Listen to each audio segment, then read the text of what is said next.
Bonjour à toutes et tous, bienvenue à ce temps un petit peu privilégié qui va nous parler on va parler ensemble d'adaptation, mais avec un cadre qui a été donné par le gouvernement, avec une politique d'adaptation qui commence à se dessiner. On a la chance de Julien Lecaille qui est un peu spécialiste là-dedans, nous a préparé des données pour qu'on sache un petit peu de quoi on parle. Nous, le but, c'est vraiment d'être actif, de réfléchir, de comprendre et surtout de mettre ce débat dans les mains du plus de personnes possible pour que ce soit pas entre têtes pensantes que les choses se décident. Et pour ça, on a du travail parce qu'il y a énormément de choses qui se font sans qu'on en ait connaissance. Donc aujourd'hui, on essaye de vous mettre à disposition des informations pour nous aider tous ensemble à réfléchir à ça. Donc Julien, je vais te laisser prendre la parole. Merci beaucoup, Nadège. Je vous lance un partage d'écran. Normalement, vous devez voir des choses arriver. Et vous allez voir, on va commencer par un petit relevé de température. Donc, ça ne vous a pas échappé, les températures montent, mais de combien? Et donc là, les labos qui travaillent sur cette question sont en train de sortir les chiffres pour 2024 de moyenne annuelle de température. Et donc, il y en a 3 qui voient au-dessus de 1,5 les températures par rapport aux températures pré-industrielles, un qui voit juste à 1,5 et un autre un petit peu en dessous, sachant que, il y a même des labos qui voient qu'on ait pris 1/10 de degré d'évolution des températures entre 2023 et 2024, et vous le savez, chaque dixième de degré compte. Donc on est en train de franchir cette barre des 1,5 degrés. Il y a une petite subtilité néanmoins, parce qu'en science, ça veut dire qu'on parle de données qui sont assez précises et assez spécifiques. Et là, j'essaie de faire mettre la diapositive d'après. Je ne sais pas si ça marche. J'ai l'impression que ça ne marche pas. Vous voyez quoi là actuellement sur votre écran? Et toujours Toujours les la même, températures. ça n'a pas changé. Ah, c'est bon. Ah, voilà. Voilà, j'ai réussi à faire passer.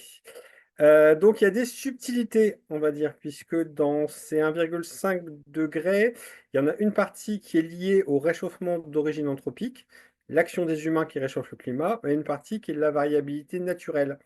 Donc, de combien ça s'est réchauffé exactement, on ne sait pas encore tout à fait. L'an dernier, en 2023, on était à 1,19 en moyenne sur 2014-2023, donc moyenne décennale. On était à 1,31 suivant cette gamme d'indicateurs-là. La chose qu'il faut retenir, qui est importante, c'est que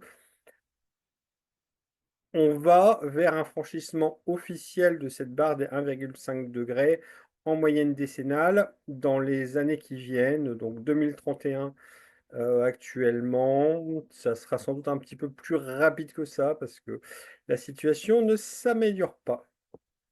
Donc là, c'est un petit tableau qui vient des indicateurs de changement climatique globaux, qui est un groupe de scientifiques qui sont issus du GIEC et qui travaillent à faire des actualisations. Désormais, on en est à des actualisations tous les 6 mois par différentes équipes qui font des synthèses de plus en plus rapides de l'évolution parce que ça accélère. Merci beaucoup, Julien, pour déjà cette première information, parce que vous avez toutes et tous entendu parler des 1,5 degrés. Hein. C'était la barre fatidique à pas franchir. Et là, ce que tu nous donnes comme info, Julien, c'est que malheureusement, il y a quand même pas beaucoup de chances qu'on s'y tienne, voire même que les plus pessimistes auraient plus raison que les autres. Alors, on ne connaît pas ce pourquoi vous êtes là, si vous êtes déjà très au fait des chiffres et tout. Donc, je me permets de tout de suite, ben voilà, c'est pas simple, hein, les 1,5 degrés, nous, on essaye, on en a fait un peu le deuil, hein, adaptation radicale, en disant que c'est plus jouable. Malheureusement, parce que chez nous, en fait, on n'a pas envie que ça se passe mal, pas du tout. Par contre, on essaye de pas être dans le déni, donc savoir à quoi on doit s'adapter. D'ailleurs, notre démarche, elle est basée sur les 4 R, hein, la résilience, la réconciliation, la restauration et le renoncement. Et dans le renoncement, voilà, on pourrait dire ne pas avoir de l'espoir pour rien, pour pouvoir s'adapter correctement. Donc voilà, on va essayer de faire attention à vous toutes et tous. N'hésitez pas dans le chat s'il y a des choses qui sont un peu dures à entendre pour vous. C'est pas facile ces chiffres parce que ils nous projettent dans un avenir qui est un peu chaotique et en tout cas pas forcément réjouissant. Sentez-vous libre de donner vos impressions dans le chat. Je te redonne la parole, Julien, merci. Merci beaucoup. Donc, l'objectif politique des accords de Paris, c'est 1,5 degré de réchauffement anthropique et donc sur une moyenne décennale. Donc, il y a encore des gens qui disent, et en ce moment même, il y a la COP29 qui commence, les gens qui disent on peut encore tenir l'objectif, on peut encore tenir l'objectif. C'est vrai, dans le sens où s'il y avait un mouvement extrêmement massif de réduction des émissions de gaz à effet de serre et d'arrêt de la déforestation, qu'on atteignait le net zéro dans 2040, en fait, désormais on est sur du 2040. Et si on avait après ça des émissions négatives suffisantes, on pourrait encore, de manière extrêmement théorique, tenir cet objectif. C'est vraiment un objectif qui devient très très théorique et très politique et très éloigné de la réalité physique. Si on regarde un petit peu les courbes de température liées à des scénarios, donc les SSP, c'est des scénarios sociopolitiques du GIEC qui font un peu des simulations en fonction de la manière dont les États, les entreprises, les sociétés se comportent. Et donc on fait différents scénarios d'évolution qui sont classés, on va dire, par couleur en fonction de degré de réchauffement auquel on arrive au final. Donc les scénarios qui visent en fait le 1,5 et le 2 degrés, vous voyez, c'est les scénarios du bas de la courbe, les scénarios bleus où en fait il y a une baisse assez rapide des émissions de gaz à effet de serre et on arrive à tenir le net zéro quelque part au 21e siècle. Donc le net zéro, c'est le moment où les émissions et les recaptures de CO2 se compensent parfaitement. Donc ça, c'est le scénario, on va dire, volontariste. Il y a la courbe sur laquelle on est actuellement, qui est la courbe orangée, le SSP 245, qui est, bah, en fait, les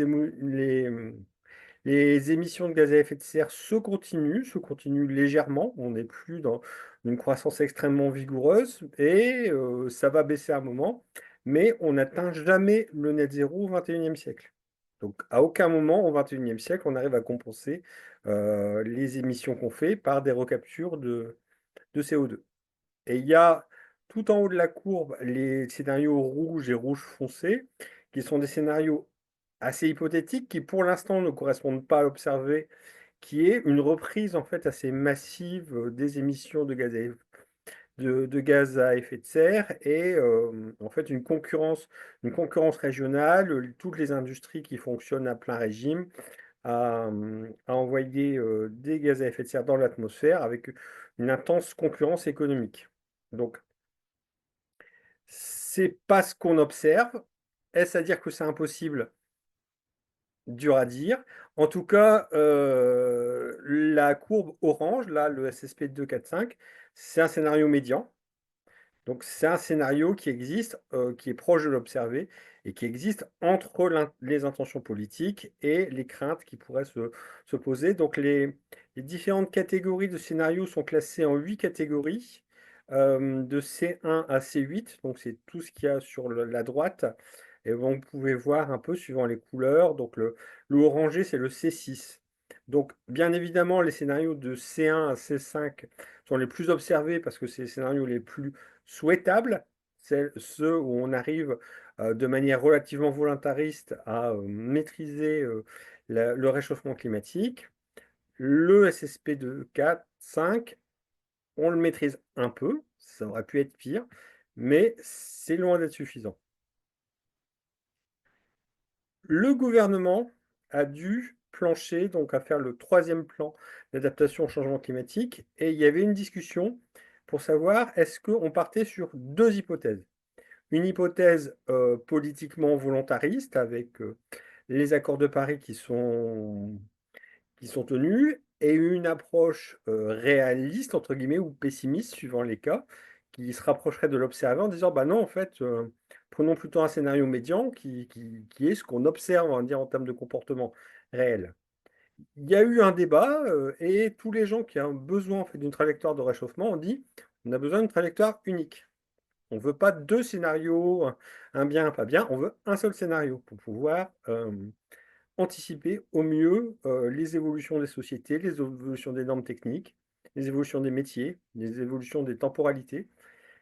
C'est pour ça que, après une longue consultation auquel nous, on a participé aussi en tant qu'adaptation radicale, il y a eu cette trajectoire de réchauffement qui a été euh, validée par le gouvernement. Donc, pour l'instant, c'est pas, il n'y a pas de loi, c'est pas inscrit dans la loi. Ça prendra la forme d'un décret au final, où il y aura un décret quand il sera pris qui dira le gouvernement français estime que on risque d'aller vers ce genre de trajectoire.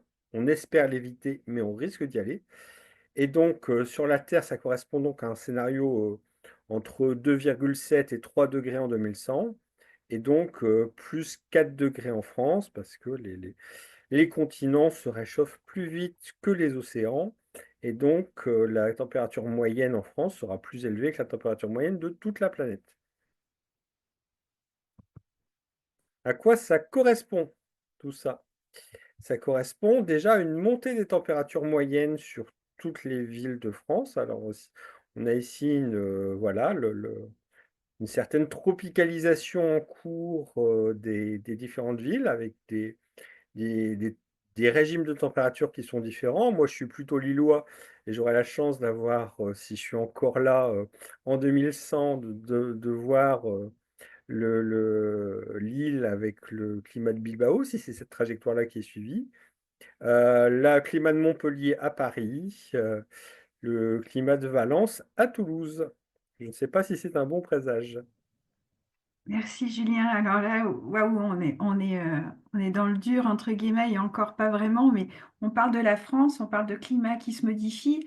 Et là, ça peut faire un petit peu peur, surtout que, mais il n'y a pas si longtemps et encore aujourd'hui, bah, il y a eu des inondations, il y a eu des gens qui ont été touchés dans leur chair, voilà, il y a eu beaucoup de personnes qui sont décédées en Espagne. On pense bien sûr à toutes les personnes qui ont subi tout ça et puis à ce que ça nous a évoqué émotionnellement de se dire, ben voilà, quelque part, le réchauffement climatique, le dérèglement climatique avec ces événements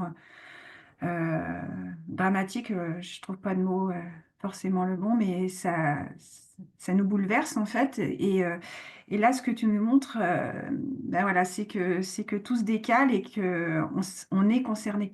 Je pense que pendant très longtemps, on a peut-être vu un petit peu les choses de loin en pensant que voilà, on était protégés, notre richesse, parce qu'on fait partie d'un pays qui est très riche par rapport à d'autres nous protégeait. Et en fait, personne, tout le monde est vraiment concerné par le réchauffement climatique. Et c'est déjà le cas, en fait, dans plein d'endroits du monde où les conséquences sont fantastiques et impressionnantes. N'hésitez pas, voilà, nous, on fait partie d'un mouvement voilà, qui essayons d'anticiper ce que ça peut nous faire aussi émotionnellement, parce qu'on n'est pas des robots. Et que du coup, bah, les plus 4 on se dit, bah, c'est pas grave. Il y en a certains qui disent, ah, bah, plus 4 je le prendrais bien parce que j'ai froid. Ben, voilà, on essaye d'avoir une réflexion un peu plus globale et on se rend compte que les plus 4 c'est dramatique pour beaucoup de choses. Et voilà, donc on va essayer de faire un web papotage. Julien, c'est le 2 décembre, hein, c'est ça. Pour discuter de tout ça parce que voilà, ça nous chamboule, ça nous émeut. ça nous interroge, des fois ça nous met en colère. Donc on vous donnera rendez-vous le 2 décembre à 18 h pour discuter de ça. David, je te donnerai la parole un petit peu plus tard si tu veux bien me donner ta question dans le chat, à moins que ce soit vraiment sur les 4 degrés.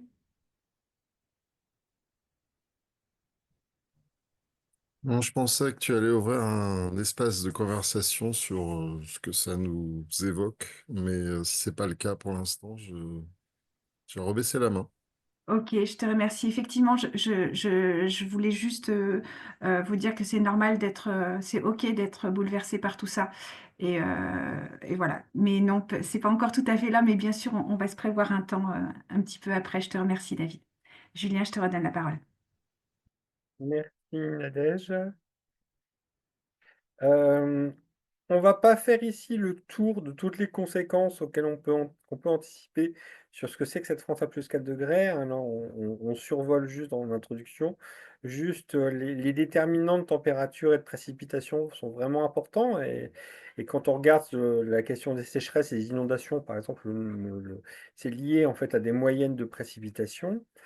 On voit donc la France auquel on peut s'attendre aussi, c'est pas que des évolutions de température, c'est aussi des évolutions de précipitations, avec grosso modo un décalage des précipitations, c'est-à-dire plus de précipitations en hiver et moins de précipitations en été, donc plus de sécheresse du coup en été, et un axe aussi nord-est contre sud-ouest, avec un déplacement aussi des régions qui vont être encore plus impactées que les autres par les déplacements de précipitations. Donc encore plus de précipitations sur la zone de précipitation en hiver sur la zone nord-est et plus de sécheresse sur la zone sud-ouest.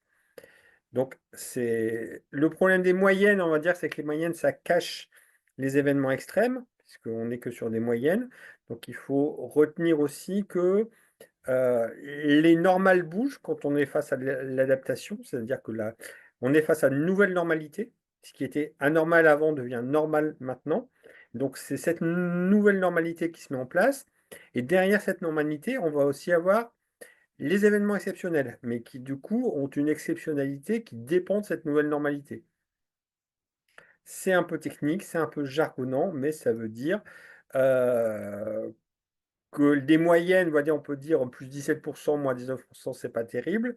Ça cache derrière des grandes variabilités dans des plages de variation. C'est indiqué sur le schéma. Oui, tu peux peut-être expliquer, juste revenir sur les plus 9, les plus 40. C'est ce que tu disais en fait. Ça veut dire quoi, le plus 9, plus 40, par exemple, pour les précipitations? Alors, c'est donc la référence, donc c'est 20 ans en 76 et 2005. Quand on regarde ce qui se passe sur ces 20 ans-là, on fait les moyennes et on essaie d'anticiper sur ce qui va se passer en 2100. On n'a pas les chiffres exacts. En fait, on ne sait pas. Enfin, il y a un degré d'incertitude qui reste important dans notre capacité de prévoir les choses. Donc, ce qu'il y a, c'est qu'on a des plages de possibles, des plages de 9 et 40%. C'est en fait, on dit qu'il y a qui s'est indiqué 17%, mais en fait, ça sera peut-être 30% une fois qu'on y sera. Parce que, il y a une incertitude qui est importante sur les modèles, donc ça donne une tendance de la manière dont les choses vont se faire, ça ne donne pas un résultat donné. Donc peut-être qu'il y aura plus 30% en fait, ou peut-être pas, peut-être que ça sera beaucoup moins fort. Et là encore, on ne parle que de moyenne, et de moyenne d'événements, de périodes qui vont encore être soumises à des différentes incertitudes et qui peuvent être encore plus fortes ou moins fortes. Est-ce que c'est plus clair? Oui, je me permettais de demander cette précision parce que dans le chat, c'est bien ce qui est relevé, c'est qu'une moyenne, ça gomme en fait pas mal de choses. Donc voilà, mais cette fourchette d'incertitude est quand même énorme. Et bon, ça nous donne des données, mais si on est à plus 40, c'est pas la même chose si on est à plus 9, mais tu l'as très bien Oui, expliqué. Merci. malheureusement, et c'est un des gros problèmes de l'adaptation, c'est qu'on doit s'adapter par rapport à une réalité qui n'est pas encore totalement actée, puisqu'elle va dépendre de nos choix et de la sobriété, la décroissance, la maîtrise de l'énergie, tout ça, c'est des choses qui comptent parce ça influe sur le futur. Mais les données qu'on a sur le futur ne sont que des tendances et on peut être surpris. Et de toute façon, on a des plages d'incertitude qui sont extrêmement élevées. Et pourtant, il va falloir s'adapter face à l'incertitude. C'est toute cette énorme difficulté dont on va parler ensuite.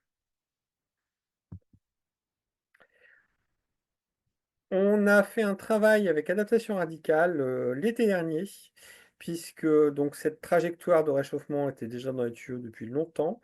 Il y a eu toute une phase de consultation à l'été 2023 auquel on a pris part. On demandait si on devait se doter des trajectoires de référence, et nous, on pense que oui, voilà. Et on doit continuer les efforts de réduction des émissions de gaz à effet de serre, on est bien d'accord. Mais le réchauffement est déjà enclenché, est déjà là, est déjà sur les rails, et donc il en a besoin de cette trajectoire de référence pour pouvoir commencer à discuter sérieusement adaptation. Euh, on pense que cette trajectoire plus 4 en 2100 n'est pas le scénario du pire.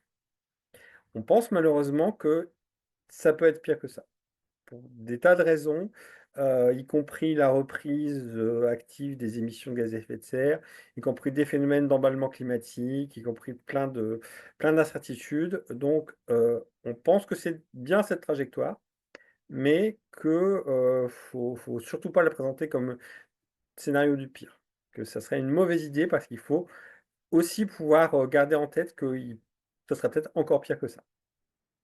Donc, canicule, sécheresse, incendie, pandémie, inondation, montée des eaux, perte de biodiversité, pénurie alimentaire, ça fait peur. Mais c'est des réalités qui sont maintenant inscrites dans le futur de la France métropolitaine.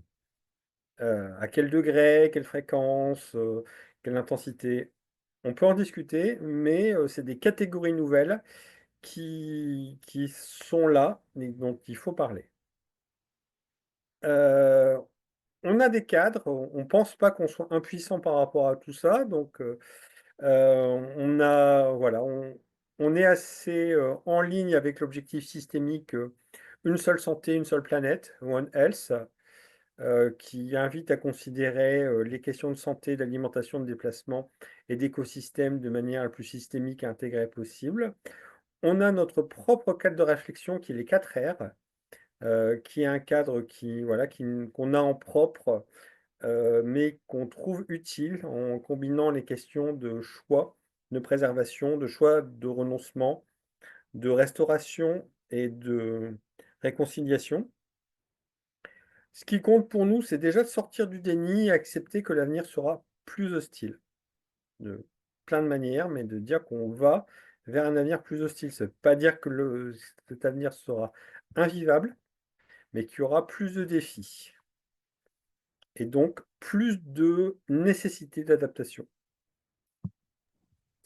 Peut-être, je me permets, Julien, on a peut-être à ce moment-là, donc tu présentais les 4 R qui font partie en fait des jumelles que l'on prend, ou des lunes, des paires lunettes, on a différentes expressions pour voir le monde, pour s'interroger, pour essayer d'avancer.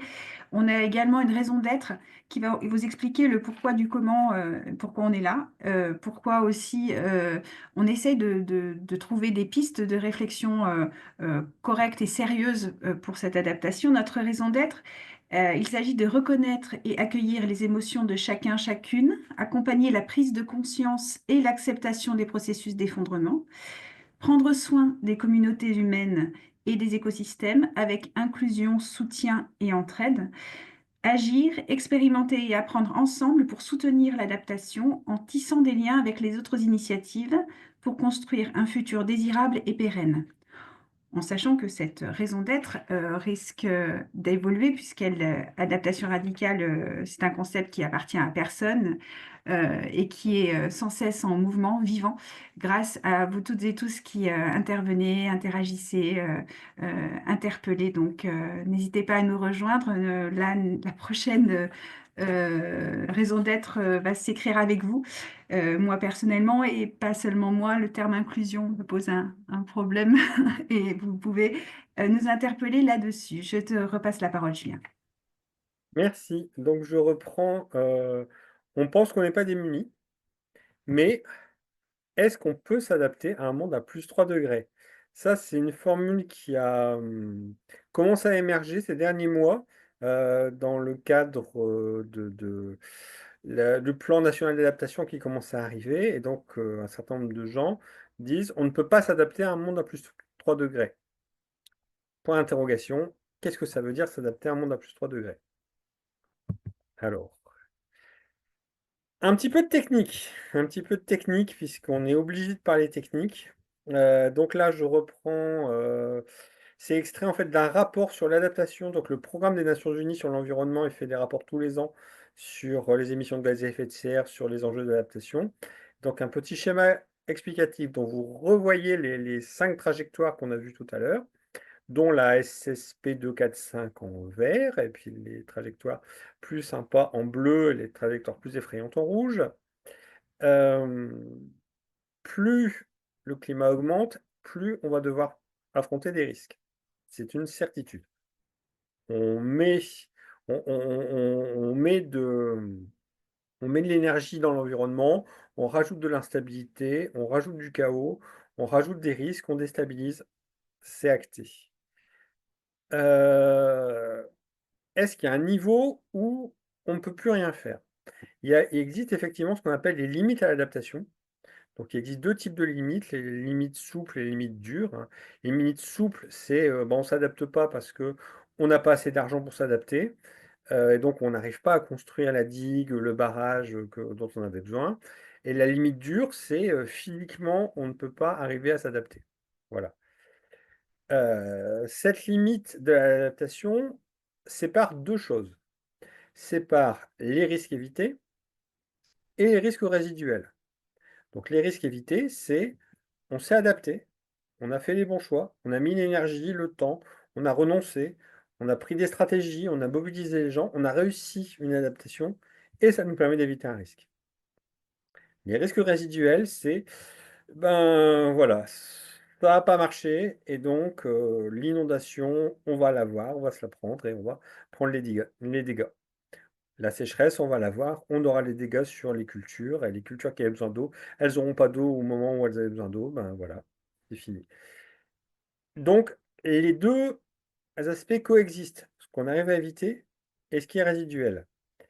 Là, le schéma n'est pas terrible dans le sens où il met au même niveau les limites de l'adaptation, quels que soient les scénarios. Que le scénario soit un scénario bleu ou un scénario rouge, on met au même niveau. Ce qui est pas, enfin, ce qui est assez contestable. On peut dire que c'est pas.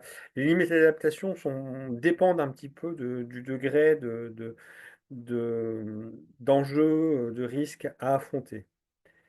Néanmoins, quelque chose à garder en tête, actuellement, on est déjà face à du risque résiduel.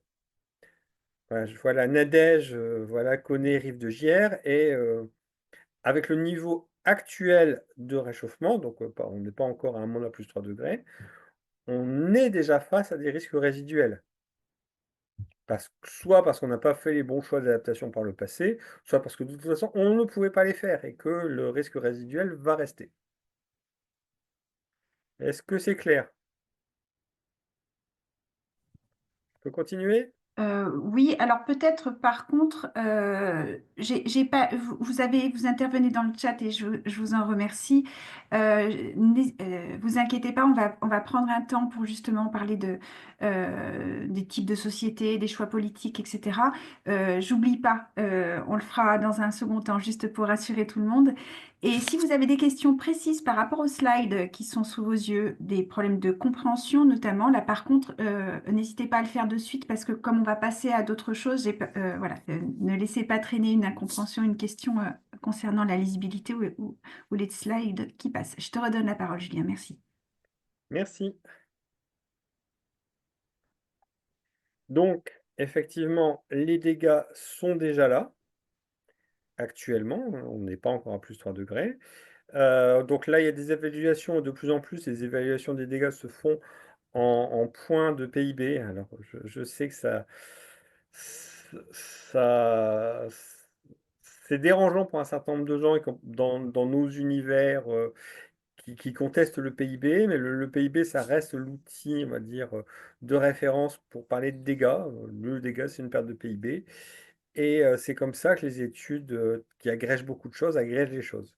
Donc là, on voit les dernières pertes de vie et les derniers dégâts dus à des éléments climatiques extrêmes liés au changement climatique, dans une catégorie très spécifique de l'ensemble des catastrophes naturelles, hein, parce que toutes les catastrophes naturelles ne sont pas liées au changement climatique.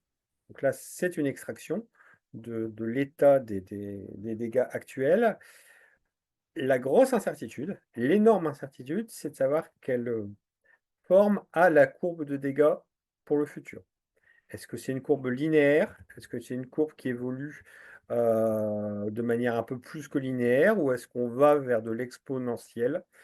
C'est voilà, c'est le dégât, c'est le débat le plus essentiel entre les économistes et les gens qui s'intéressent aux sciences de l'environnement. Mais pour l'instant, on pourrait dire que les économistes auraient tendance à voir plutôt la courbe vers le bas et les gens qui s'occupent de l'environnement plutôt la courbe vers le haut, mais pour l'instant, on ne sait pas et on va le découvrir au fur et à mesure. Alors, qu'est-ce que c'est que ça? C'est une intelligence artificielle qui a bossé. Et je trouvais bien que ce soit une intelligence artificielle qui bosse parce que ça dit vraiment le truc. L'adaptation, c'est aussi des opportunités. C'est aussi des trucs positifs. Alors, encore une fois, ça fait partie du débat entre environnementalistes et économistes. Voilà, donc il y a des gens qui commencent à cultiver du vin dans les Hauts-de-France. C'était pas possible avant, c'est possible maintenant. La productivité agricole va monter en Russie et au Canada. C'est positif. Voilà, c'est malheureusement, ça fait partie de... On ne peut pas occulter complètement cet aspect du débat sur l'adaptation. L'adaptation, c'est aussi tirer parti des choses positives qui existent. Si les stations balnéaires peuvent ouvrir plus longtemps et si on peut continuer à prendre des bains de mer jusqu'en octobre, novembre, c'est positif pour les stations balnéaires. Voilà. Est-ce que tout ça permet de compenser le reste? C'est la question. Donc les économistes du climat aiment bien faire ce genre de calcul et mettre des plus et des moins pour essayer de trouver qui sont les gagnants et qui sont les perdants du réchauffement climatique. On voit que les pays sont pas du tout égaux à ce sujet-là et qu'il y a des impacts extrêmement forts qui commencent à arriver sur un certain nombre de régions du monde et d'autres qui sont relativement épargnées. Si vous regardez l'Islande, par exemple, l'Islande est anticipée comme ayant un bénéfice du changement climatique. Ceci dit, c'est une vue très économétrique. Je veux dire, on prend des flux économiques, on calcule suivant des besoins économiques et on trouve des résultats. Est-ce que ça aura encore du sens quand on sera à plus 3 de réchauffement global? C'est pas certain. C'est pas certain parce que ça n'affecte pas que les économies, ça affecte aussi les écosystèmes. Et donc, on a ici, voilà, les classes d'écosystèmes qui sont touchées par le réchauffement climatique, les récifs coralliens, les forêts, les écosystèmes, la biodiversité de manière générale. Et on est face à des niveaux de stress et des niveaux d'impact importants.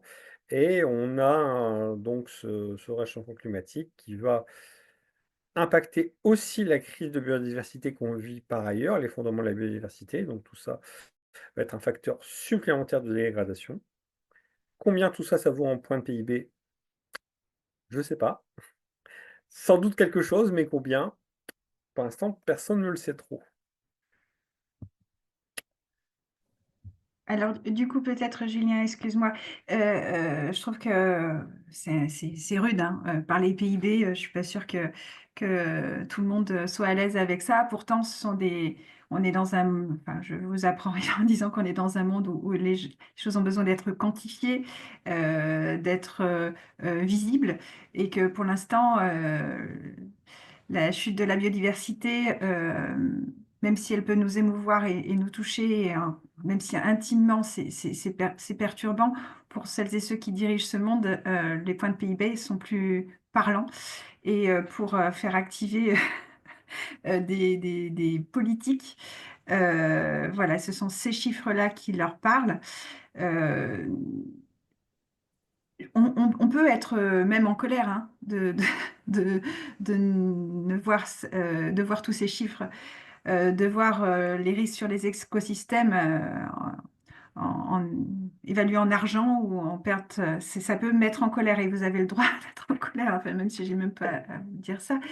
Mais c'est vrai que ce qui est très rageant pour les personnes qui sont un peu au courant et qui voient déjà la dégradation du monde autour de nous, c'est que ben, voilà, les gens qui le dirigent et qui prennent les décisions pour l'avenir de l'humanité et pas que de l'humanité, et du vivant sur Terre, bah, ça base pas sur les mêmes choses que nous. Donc, ben, Julien a fait ce travail de faire la compilation des éléments qui peuvent nous aider à comprendre ce que voient en fait les grands de ce monde.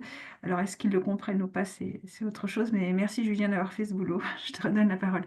Oui, alors le but du jeu, voilà, c'est de prendre des références qui sont les références en fait du pilotage de la gouvernance mondiale pour comprendre un peu, se décentrer un petit peu et comprendre aussi les déterminants de la décision. Pourquoi, par exemple, les Russes ne se sentent pas hyper concernés par la question du changement climatique, hein, pour plein de raisons, dont cette question-là, mais aussi les angles morts. Les angles morts, et là, on va parler un petit peu des angles morts de tout ça. Donc, on a déjà un peu parlé. euh, on a du mal à mettre en monnaie tout ce qui concerne la question des écosystèmes. Donc, on a du mal à traduire ça en perte de points de PIB. Et on a d'autres angles morts, hein, le fait qu'on est face à des points de bascule et des rétroactions positives, donc les puits de carbone qui s'effondrent, le fait que les microbes en fait qui sont confrontés à des températures qui montent vont avoir une activité métabolique plus élevée et donc vont produire plus de gaz à effet de serre, de méthane là en particulier. Donc voilà, c'est des données qui tombent et qui amènent les scientifiques à revoir leurs scénarios, leurs projections en permanence, parce qu'il y a des nouveaux phénomènes qu'on ne connaissait pas et qu'on voit. Et donc là, c'est extrêmement inquiétant de dire, ben, pour atteindre les scénarios d'évolution, on a besoin de ces puits de carbone pour absorber un petit peu de carbone de l'atmosphère. Et là, on va pouvoir de moins en moins, sans doute, compter sur ces puits de carbone terrestres pour en prendre cette biodiversité. C'est un facteur d'emballement important. Et donc, te dire, bah, finalement, voilà, est-ce que le plus 3, bah, ça ne sera pas plutôt un plus 4 ou un plus 5 parce qu'il y aura eu l'emballement et c'est pas certain du tout, mais c'est pas tout à fait impossible non plus. Et un autre angle mort important du débat, qui s'appelle la polycrise, la cascade et le chaos, le fait que les crises interagissent les unes entre elles, ont des causes multiples, avec une incertitude élevée, d'un contexte systémique et pour lesquels voilà, on arrive à bien, on classe le climat, l'économie, on calcule des points de PIB, etc. Tout ça correspondant à des silos bien déterminés, bien fermes et des méthodologies de coût-bénéfice de l'économie orthodoxe qui ne sont pas remises en question. Qu'est-ce qu'on fait par rapport à la polycrise et l'intersection des crises? Et donc, des éléments, on va dire, qui vont apporter de l'eau au moulin de gens qui disent on ne peut pas s'adapter à un monde à plus 3 degrés. Parce qu'il y a ces éléments d'incertitude et il y a ces emballements et ces risques. Donc là, je repars un petit peu sur du technique, je suis désolé. Un problème majeur qu'on a sur cette notion d'adaptation, je vois que Nadège sourit, c'est que on confond deux choses souvent, on confond le chemin et le résultat. Dire s'adapter, dire on part d'un état et on essaie d'aller vers un autre état. Mais est-ce que s'adapter, ça veut dire être sur le chemin, ou est-ce que s'adapter, ça veut dire être arrivé au bout et avoir construit sa forteresse de certitude et de sécurité au bout du chemin de l'adaptation? Et en fait, c'est un peu les deux. C'est un peu les deux parce que le problème de l'adaptation, c'est qu'on n'arrive pas forcément à la destination qu'on s'était mis au début, parce que l'adaptation, c'est un chemin transformatif. On est bousculé parce qu'on découvre, on change, on doit changer, l'environnement change. Et il y a cette notion d'incertitude qui est un peu intégrée. Et donc dire que les choses sont possibles ou pas possibles, c'est compliqué parce qu'il y a cette incertitude. Donc là, je ne vais pas vous faire tout le détail de toutes les actions d'adaptation parce qu'il y a une littérature scientifique abondante là-dessus. La question de savoir est-ce qu'on est sur la réaction, est-ce qu'on est sur l'anticipation, est-ce qu'on y va étape par étape ou est-ce qu'on veut transformer tout d'un coup? Est-ce qu'on est sur de la réponse? Est-ce qu'on est sur de la planification? Est-ce qu'on est sur le changement systémique? C'est des interrogations qui existent et on ne peut pas résumer l'adaptation à de petits ajustements. On peut dire aussi, bah, pour s'adapter, il faut transformer l'ensemble de la société pour pouvoir s'adapter. Ça fait partie en fait du débat. Et donc, le débat est complexe, c'est un peu technique, mais c'est bien de s'y investir parce qu'on se rend compte qu'il y a plein de possibles différents qui sont dans ce débat. Notamment, voilà, il y a des options, par exemple des options sans regret, on va dire, on fait cette chose-là et c'est bon dans tous les cas, qu'il y ait ou pas du changement climatique important, de la crise importante. De toute façon, c'est une option sans regret. Et il y a des options qui reposent sur des paris beaucoup plus compliqués. Va falloir débattre.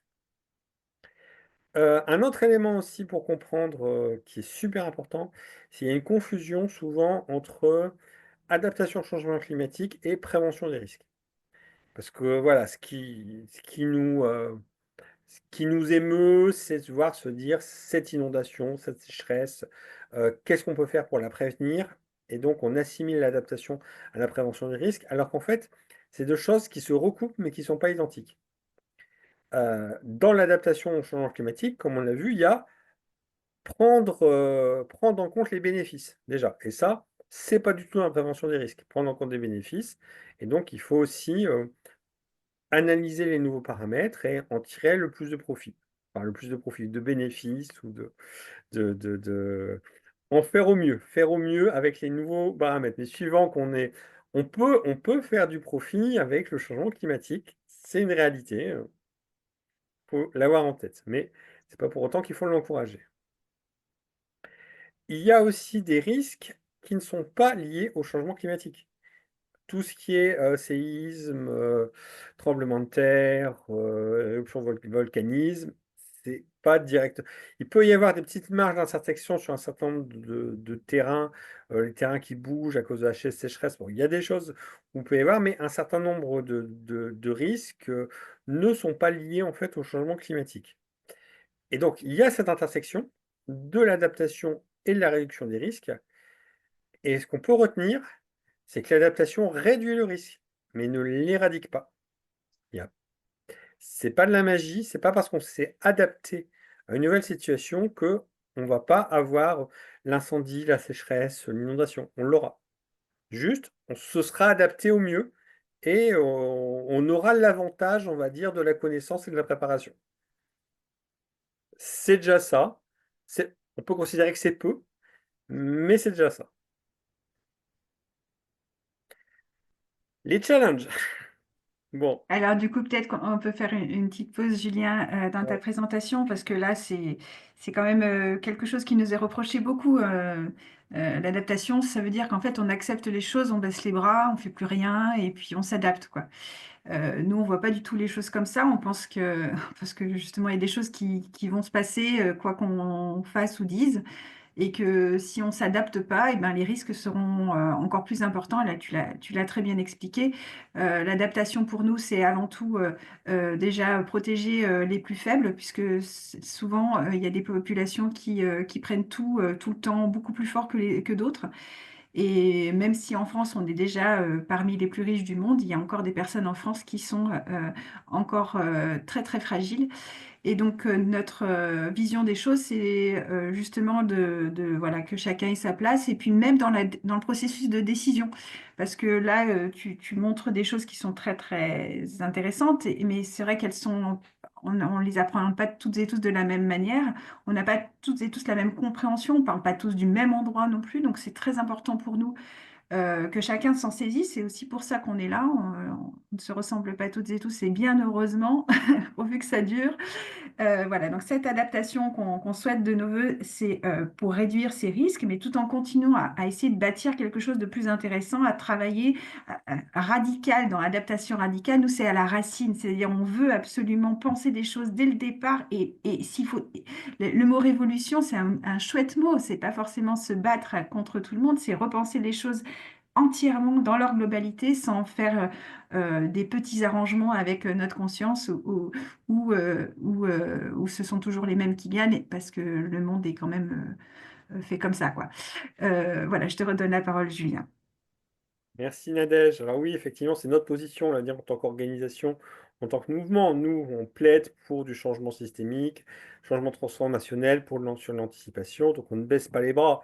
Juste, on déplace la question des choses à regarder vers, en prenant en compte l'inévitabilité d'un certain nombre de changements de paramètres. Lesquels?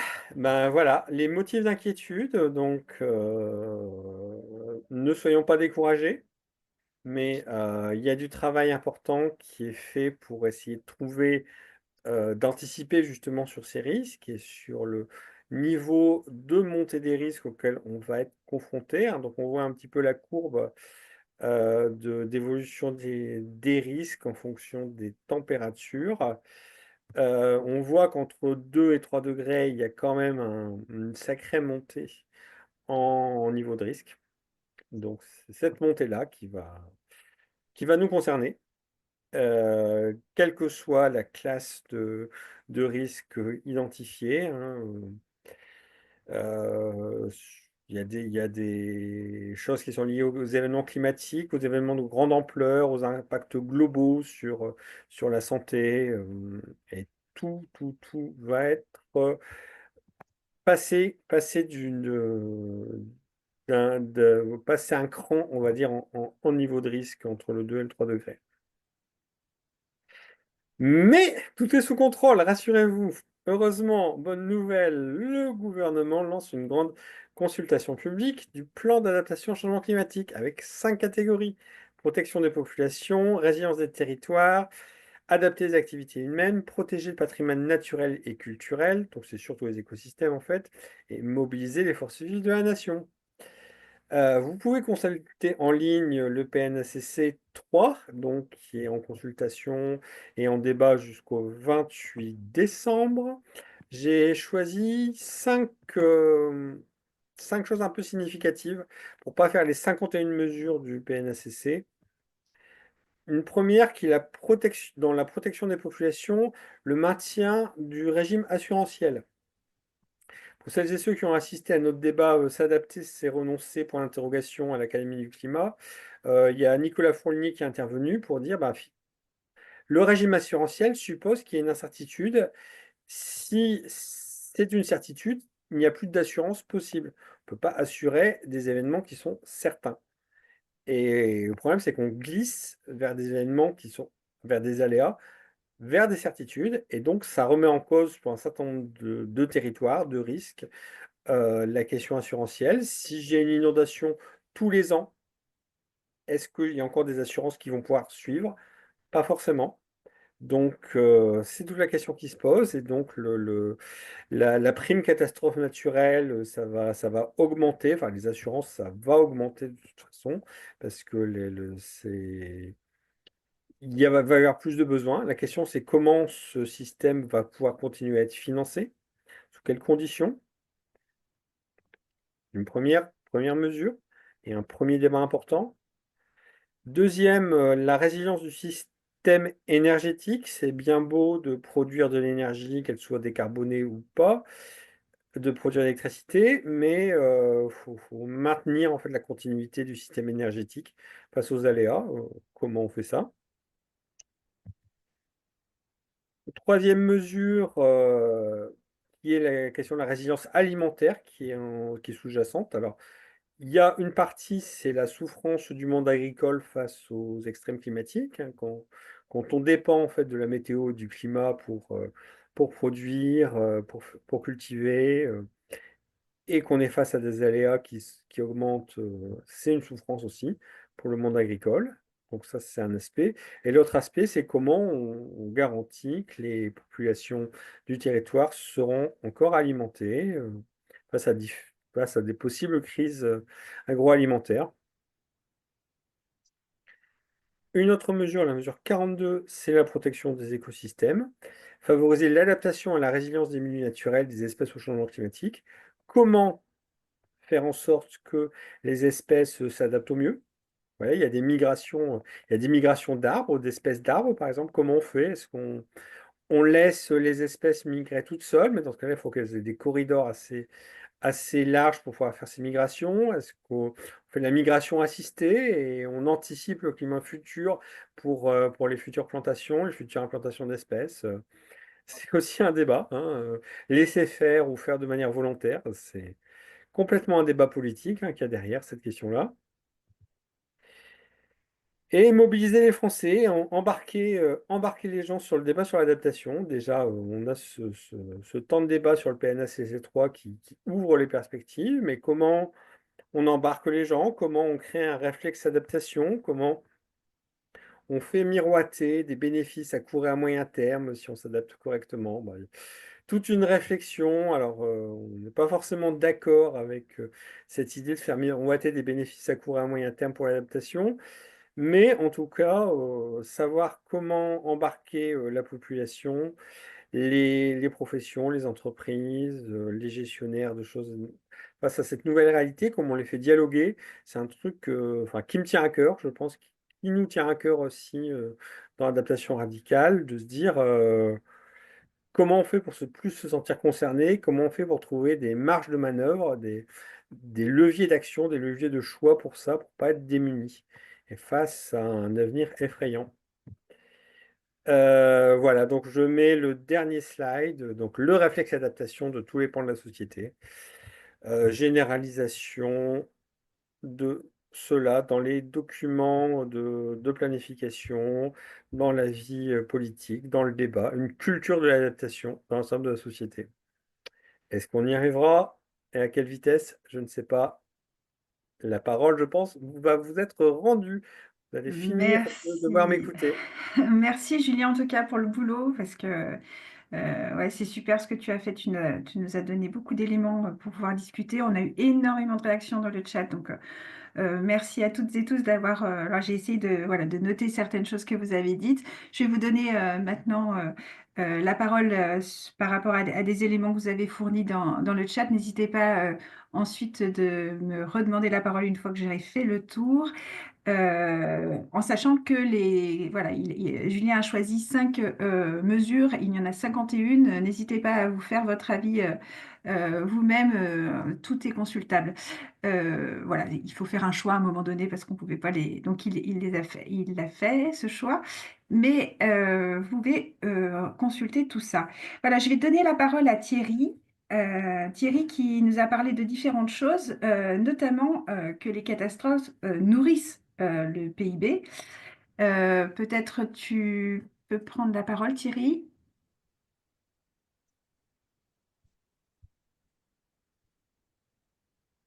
Oui, enfin, oui, là, c'est simplement un petit élément technique, hein. On sait bien que le PIB, ça mesure l'activité économique. Donc, quand il y a des dégâts, bah, ça provoque de l'activité économique, donc ça augmente le PIB, donc c'est bon.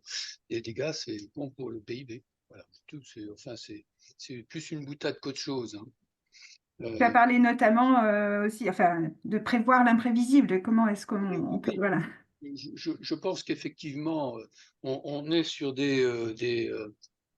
mais c'est ce qu'on dit au niveau de l'adaptation radicale, hein. On est sur des scénarios qui sont plus hostiles que ce que l'on pense. Euh, et donc, on va vraisemblablement rentrer dans, je dirais, des dérèglements systémiques tels que, avec les boucles de rétroaction, il va y avoir des choses qu'aujourd'hui on ne sait pas prévoir ou qu'on peut soupçonner, mais qui vont être véritablement chaotiques et que, je dirais, par rapport à ça, je ne suis pas bien sûr que techniquement, on puisse faire face dès à présent, et que la question de l'adaptation, c'est justement comment je m'adapte lorsque les choses sont là, déjà là. Et donc, pour moi, c'est pas forcément de l'anticipation, c'est véritablement une posture, une disposition d'esprit, et donc ça engage à la fois, je dirais, une philosophie de la vie, et sans doute le développement de compétences psychologiques qui aujourd'hui font défaut à beaucoup de gens, hein, je pense.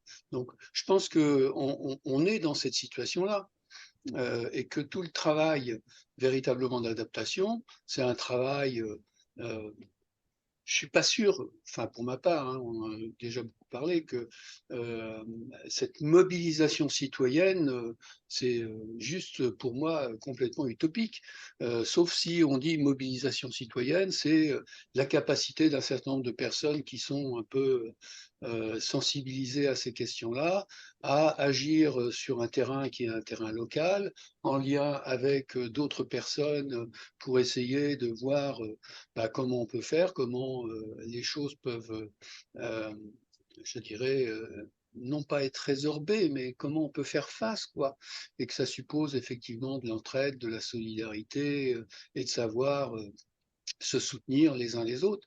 C'est pour ça que je disais, à un moment donné, ça aussi on en a longuement parlé, hein, parmi les 4 R, il y en a 2 pour moi qui résonnent toujours beaucoup plus fortement, c'est renoncer, il va falloir renoncer à un nombre considérable de choses qui font notre quotidien, et que ça c'est un peu compliqué, que ça suppose effectivement là aussi de l'acceptation au sens psychologique des choses, hein, Merci. du terme. Et Effectivement, on a. puis Ah, le pardon, excuse. dernier point, Oui, je Nadège, t'en prie, Thierry, pardon. l'autre R, c'est celui de la réconciliation. C'est-à-dire que effectivement, il y a un tas de gens avec lesquels on n'est pas d'accord, qu'on pourrait penser complètement pris dans le système et puis être critique, etc. Mais c'est comment on peut tendre la main et travailler avec ces gens-là à un niveau local, quoi. Et donc c'est le R de réconciliation, le R le plus compliqué. Voilà. Merci, Thierry. Ma C'était. réaction par rapport à un exposé très technique. Oui, oui, oui. Alors, c'était technique parce qu'il fallait donner des éléments pour comprendre le plan qui nous est soumis et la réflexion qui nous est proposée par le gouvernement. Mais tu sais bien, enfin, on essaye justement de ne pas être seulement technique et de justement de voir les choses un peu différemment. Isabelle, je vais te donner la parole. Tu as notamment proposé, entre autres choses, voilà, de changer les indicateurs, ce qui nous permettrait en fait peut-être de changer de paradigme. Oui, bon, oui, bonjour, on s'est déjà vu de toute façon.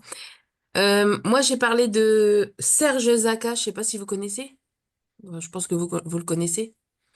Et parce que lui, il est venu récemment en Belgique et il parle déjà de pourvoir dans 30 ans, de changer tout ce qui est, pour s'adapter, changer tout ce qui est à faire pousser pour dans 30 ans. Mais c'est maintenant il fallait déjà prévoir il y a 20 ans, mais bon, autant, vaut mieux tard que jamais.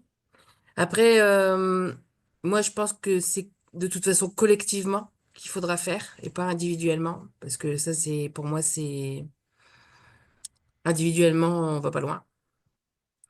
Mais c'est difficile pour ceux qui restent climato-sceptiques de faire bouger les choses, surtout dans les Hauts-de-France. Moi, je suis des Hauts-de-France, bah, comme Julien, en fait, et voilà, c'est compliqué. Alors, après, qu'est-ce que j'avais comme question? Ouais, pour moi, je pense que c'est le plus, enfin, l'adaptation, ça va être possible, enfin, mais il faut pas s'y prendre à la dernière minute, c'est sûr. Il faut prévoir dès maintenant.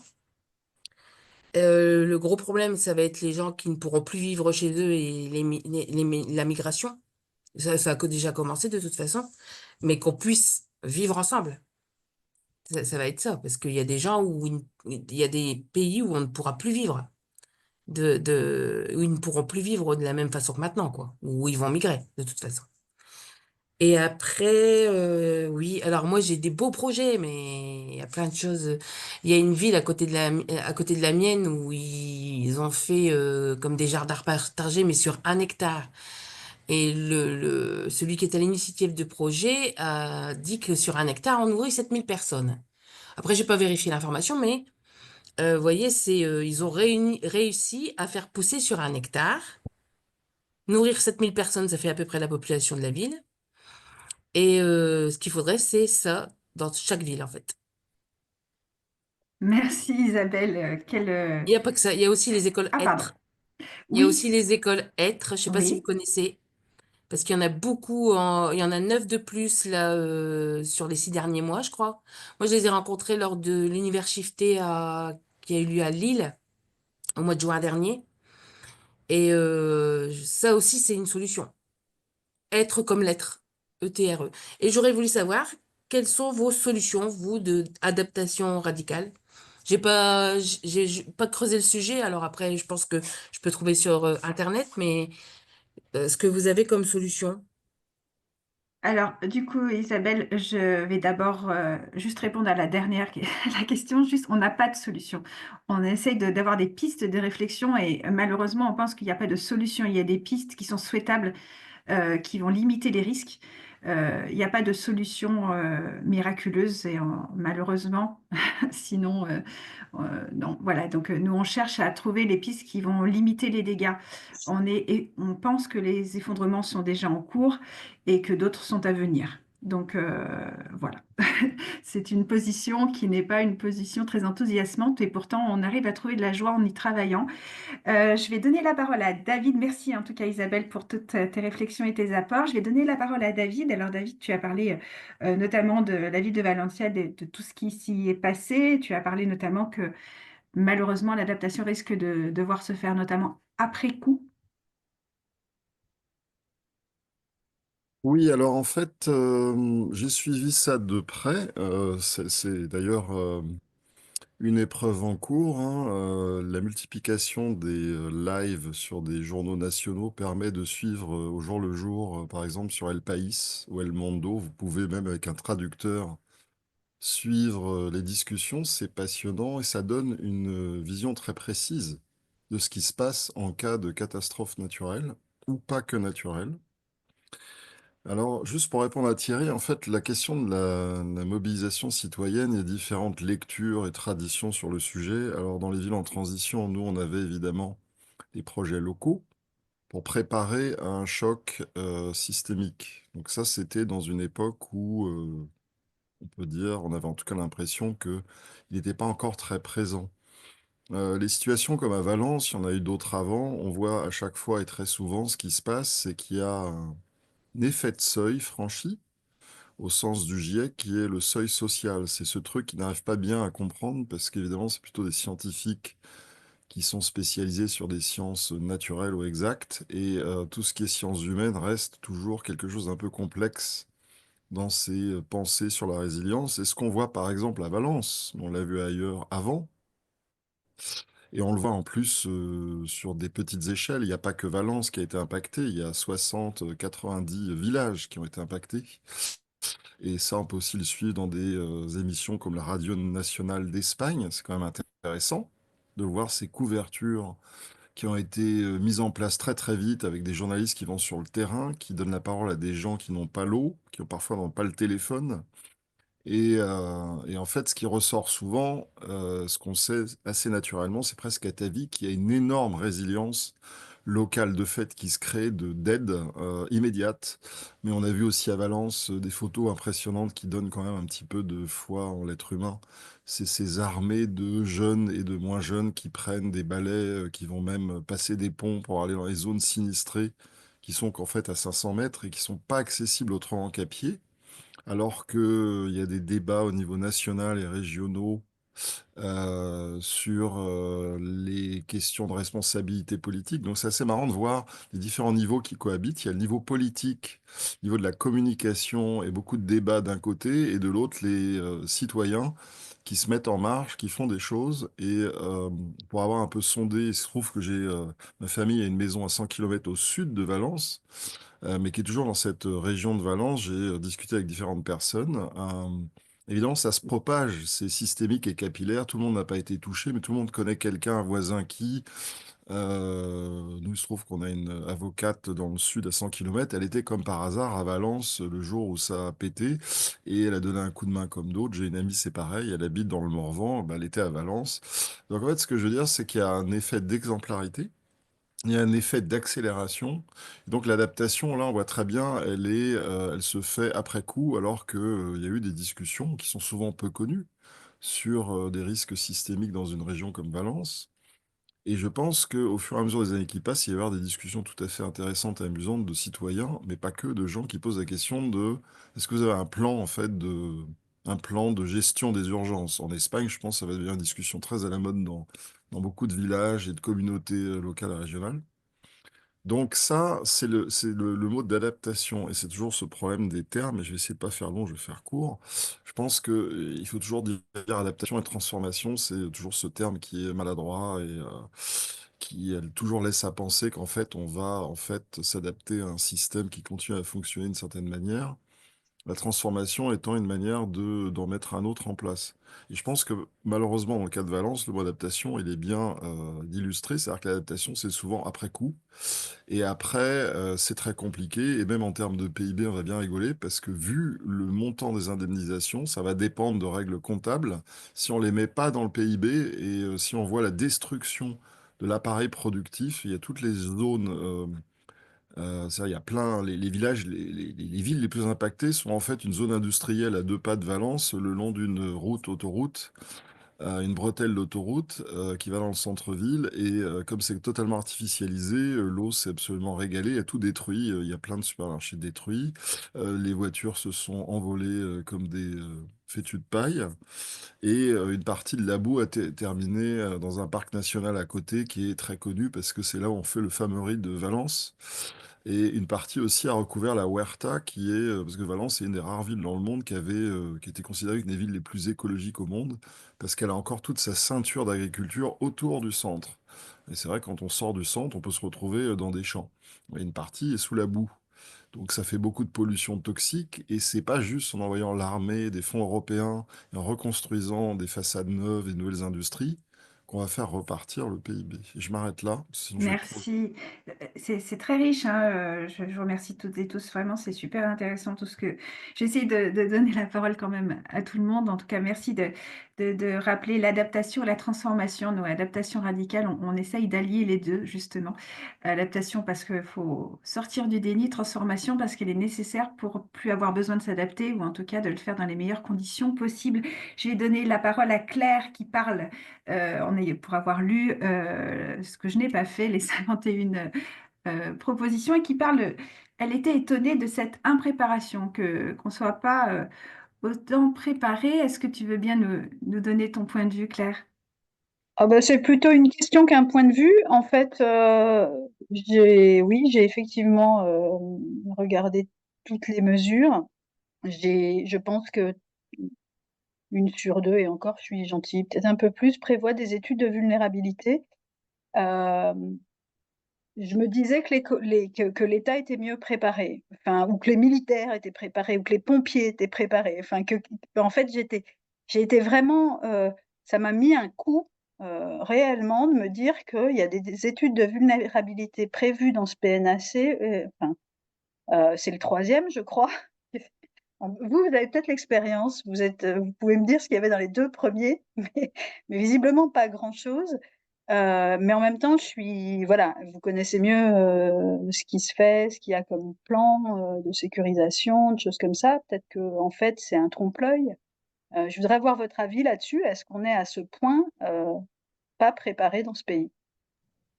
Alors, merci Claire. Alors du coup, je vais redonner la parole à Julien qui anime pas mal de choses, qui est très au fait de ce qui se fait et ce qui s'est déjà fait en termes d'adaptation. Julien, est-ce que tu voudrais répondre à Claire, s'il te plaît?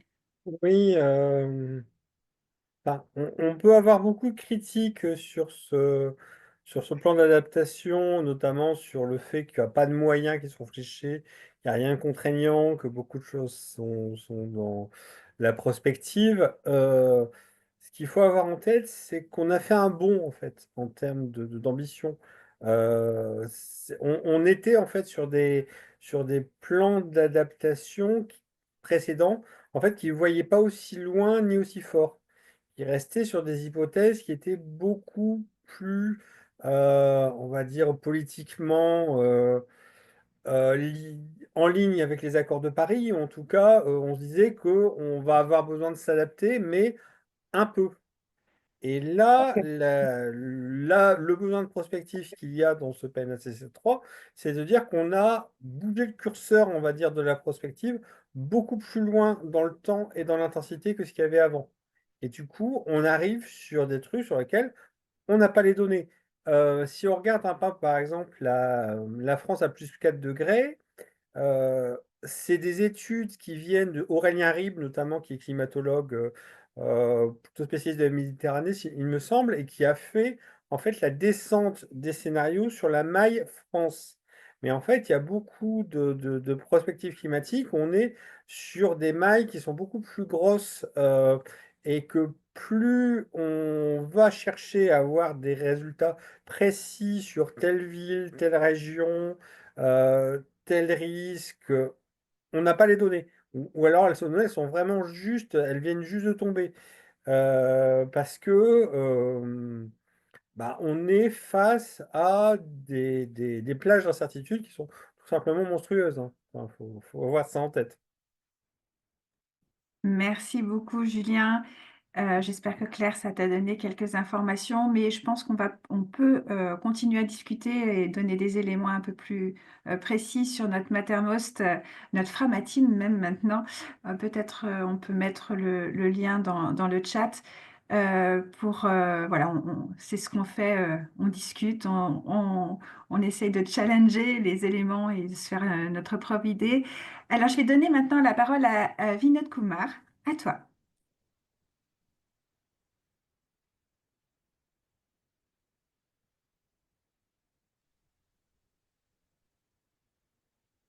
Je ne t'entends pas. Je ne sais pas pourquoi. Alors, pour moi, ton micro est ouvert, mais le son ne me parvient pas.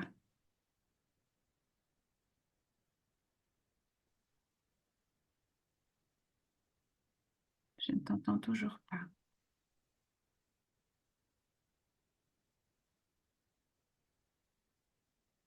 Et si tu enlèves ton casque, peut-être par le t- Allô, est-ce que vous Oui, ah, m'entendez? cette fois, je t'entends. C'est bon. Oui, bah, je pense que c'est mon micro qui Voilà, c'est ça. malheureusement m'a lâché au mauvais moment, mais c'est pas grave. Hem, alors bonjour, alors donc je suis membre de l'association, mais également aussi d'une autre et globalement c'est sur le même thème, sur, la transformation profonde que la société devra, vraiment, enclencher, mais vraiment profondément, pas effectivement les petites mesurettes sur laquelle, nous y sommes et l'un des exemples de mesurettes qui était encore en cours, c'est, hem, la limitation sur, le périmètre de risque qu'on était capable d'étudier et la question, c'est est-ce qu'ils sont vraiment allés suffisamment loin sur les risques systémiques? Pour parler plus concrètement, si, sur une région, on est incapable, par exemple, de maintenir, les réseaux routiers et qu'en même temps le réseau électrique tombe et le système de distribution d'eau tombe, heu, tous ces systèmes qui sont essentiels, s'ils tombent tous en même temps, on sait qu'on a de très, très, très, très graves problèmes et effectivement, tous les risques, et les systèmes de plans de gestion de risque qui étaient jusqu'alors, à ma connaissance, prenaient toujours, comme hypothèse que les autres systèmes à côté continuent de fonctionner. Donc en termes de résilience, on sait qu'avec, les immenses, catastrophes qui arrivent, et une inondation, c'est déjà gigantesque, et bien ça ces 3-là seront en danger de manière automatique et de manière beaucoup plus fréquente.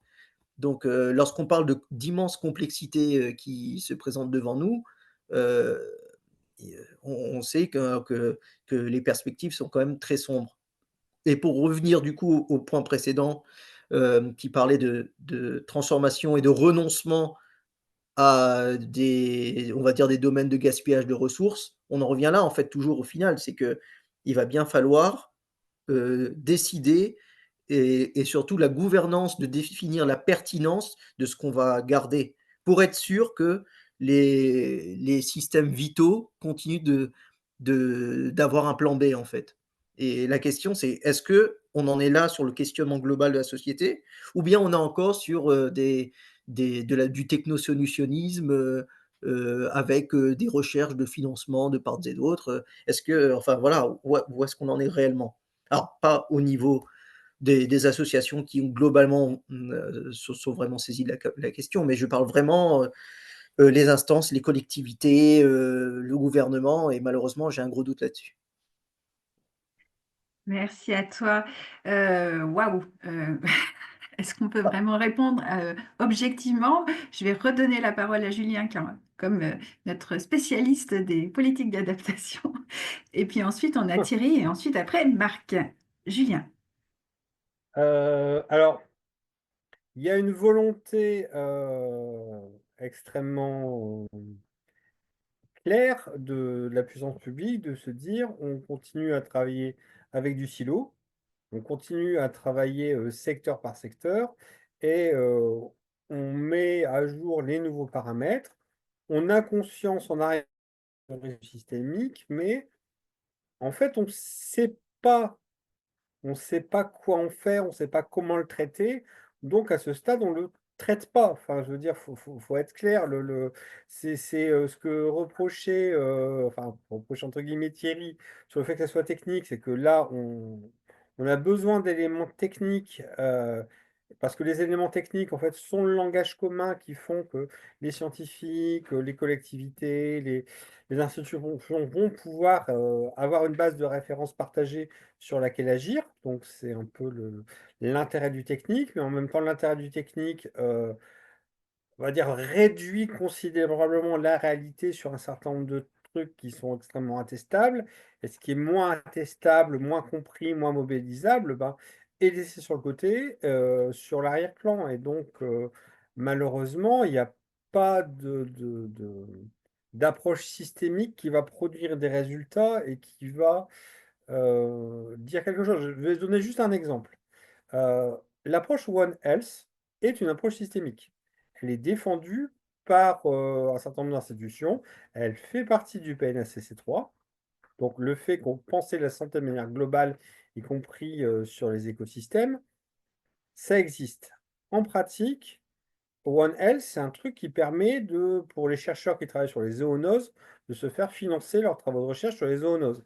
Et en fait, les gens qui travaillent sur l'évaluation du One Health disent que, bah, en fait, One Health, ça introduit assez peu de paramètres environnementaux au final, et ça produit pas vraiment de résultats à part les zoonoses. Et c'est toute la difficulté à un moment si on peut avoir une ambition, on va dire on va travailler en réseau, on va décloisonner, on va désiloter, on va faire du système, etc. On peut donner l'intention. En bout de course, qu'est-ce que tu arrives à produire comme résultat qui soit normalisable, opposable, de dire qu'on peut l'intégrer dans l'institution? Au final, tu n'as pas grand-chose en bout de course, quoi, parce que pas assez d'efforts, pas assez de financement, pas assez de données, pas assez de plein de choses pour avoir des trucs un peu fermes, quoi. Bon, c'est là où on en est. Merci Julien. Et oui, on est au tout début en fait, hein.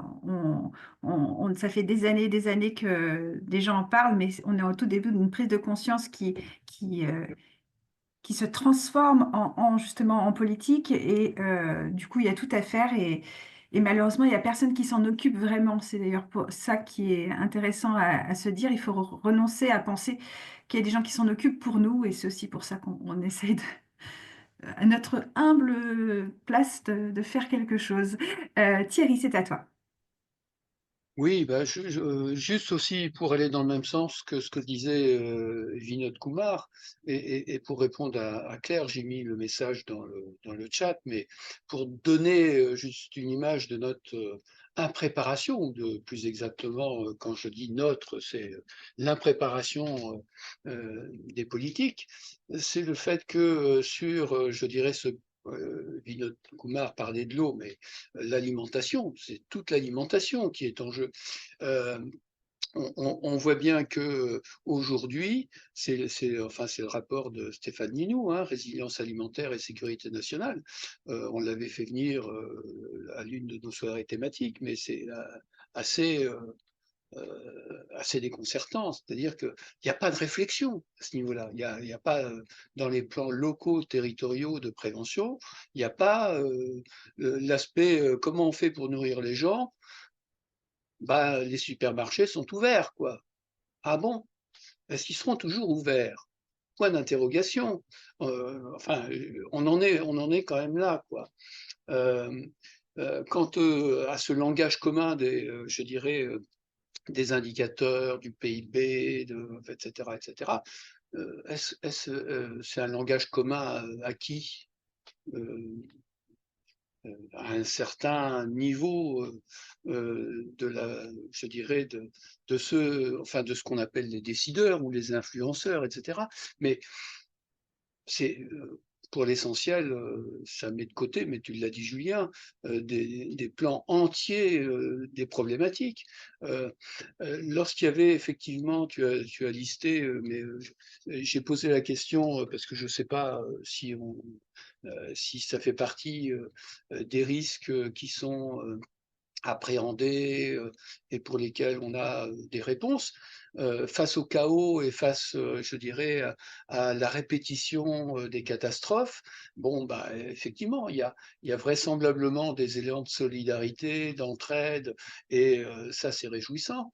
Mais il y a aussi des éléments de colère, de révolte, et qui peuvent, au bout du compte, se transformer véritablement en émeute, en pillage, etc.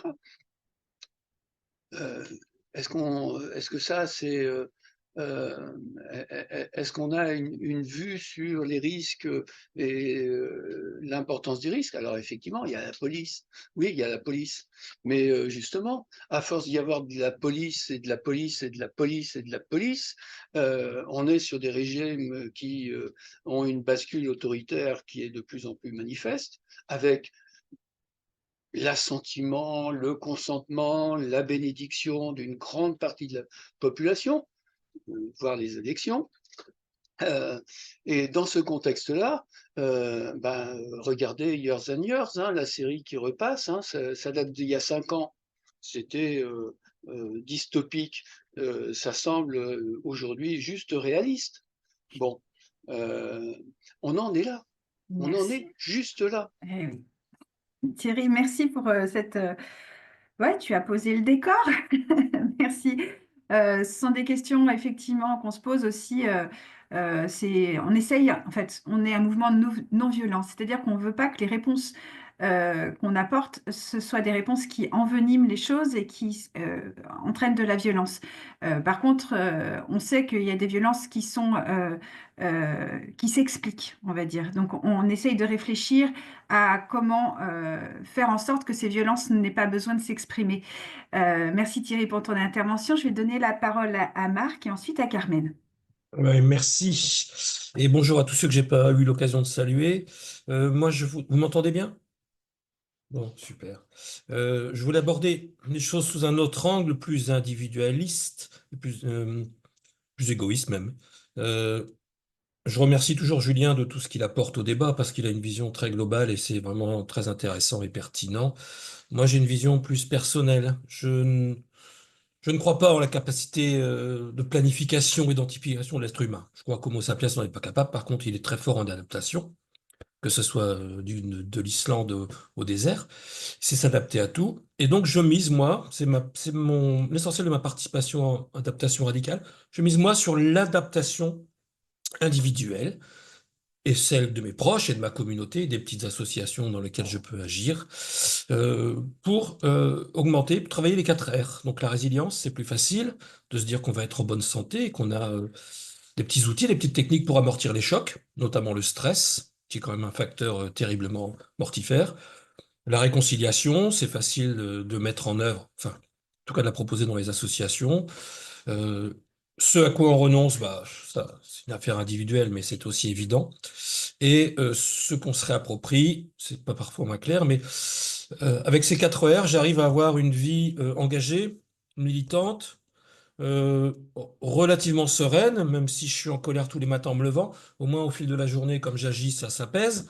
Et, euh, et surtout, je constate que des communautés se forment et que ces communautés, en se reliant, commencent à donner une certaine force, une certaine puissance, une capacité que je n'attends pas du tout des gouvernants. Mais alors vraiment pas du tout. Je pense que c'est parce qu'à la base des gens voilà, vont se reprendre en main, se reprendre en charge, que les choses vont peut-être pouvoir perdurer d'une façon humaine. Parce que je pense que tout ça n'a vraiment d'effet que quand on parle de réchauffement climatique, ça reste cohérent, pardon. Quand on parle de dérégulation climatique, de dérèglement climatique, alors c'est plutôt au signe noir qu'il faut euh, se fier. Et que dans ce cas-là, il vaut mieux se préparer soi-même. Et qu'il y a plein de techniques, hein, et même Julien a des outils pour ça. Enfin, il y a des outils dans le groupe pour déjà aller bien soi-même, hein, pour travailler sa résilience et celle de ses proches, ce qui permet d'avoir de la force et on peut s'occuper des autres quand on s'occupe bien de soi, quoi. Voilà, merci. Merci à toi, Marc. Alors, je trouve rigolo, je ne sais pas si c'est le mot, mais que tu dises être individualiste. Je ne crois pas que ton engagement le prouve. Chacun a sa définition. En tout cas, tant mieux si ça te permet d'aller bien et de prendre soin des gens autour de toi. Je vais donner la parole à Carmen. Oui, merci Nadège. Donc je suis là, hein, je suis restée, je vous ai écouté, même si j'ai été occupée, mais bon voilà, j'arrive un peu à faire deux choses en même temps. Alors moi, je suis allée au cinéma hier avec des amis voir le film. Je sais pas s'il y en a qui l'ont vu, un film un peu comique en fait. C'était un peu une comédie, mais qui traitait de l'effondrement et de l'adaptation. Mais alors c'était très caricatural parce que, enfin, je trouve que c'était intéressant quand même. Il y avait des choses intéressantes parce que tout s'arrête en même temps. Il n'y a plus rien. C'est-à-dire, il y a plus d'électricité, il n'y a plus d'Internet, il n'y a plus rien qui fonctionne, donc il n'y a plus d'état. C'est-à-dire, les gens sont livrés à eux-mêmes et doivent se débrouiller. Et donc, et on voit un peu comment les gens se débrouillent. Alors moi, ce que j'ai noté, c'est que effectivement, il y a le gros problème, c'était l'alimentation, comment boire et manger. En fait, ils reviennent à la base.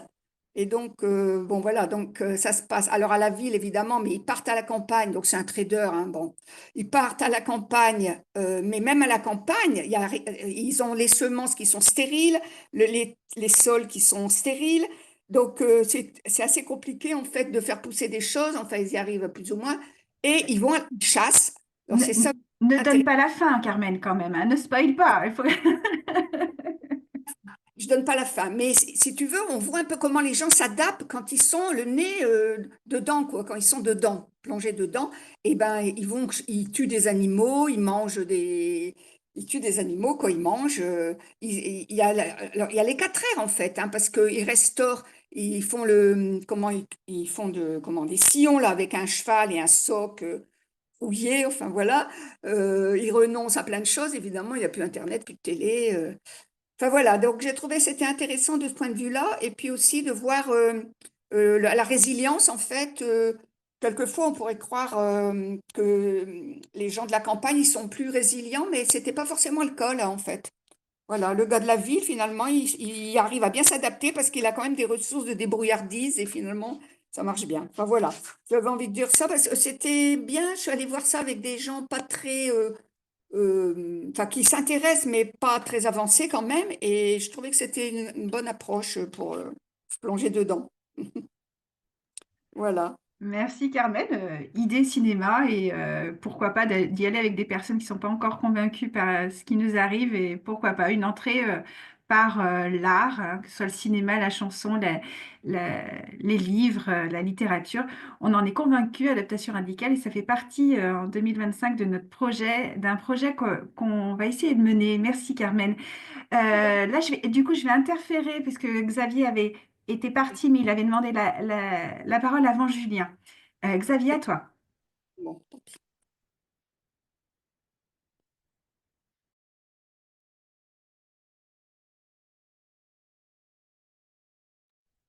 Alors là, je ne t'entends pas, Xavier.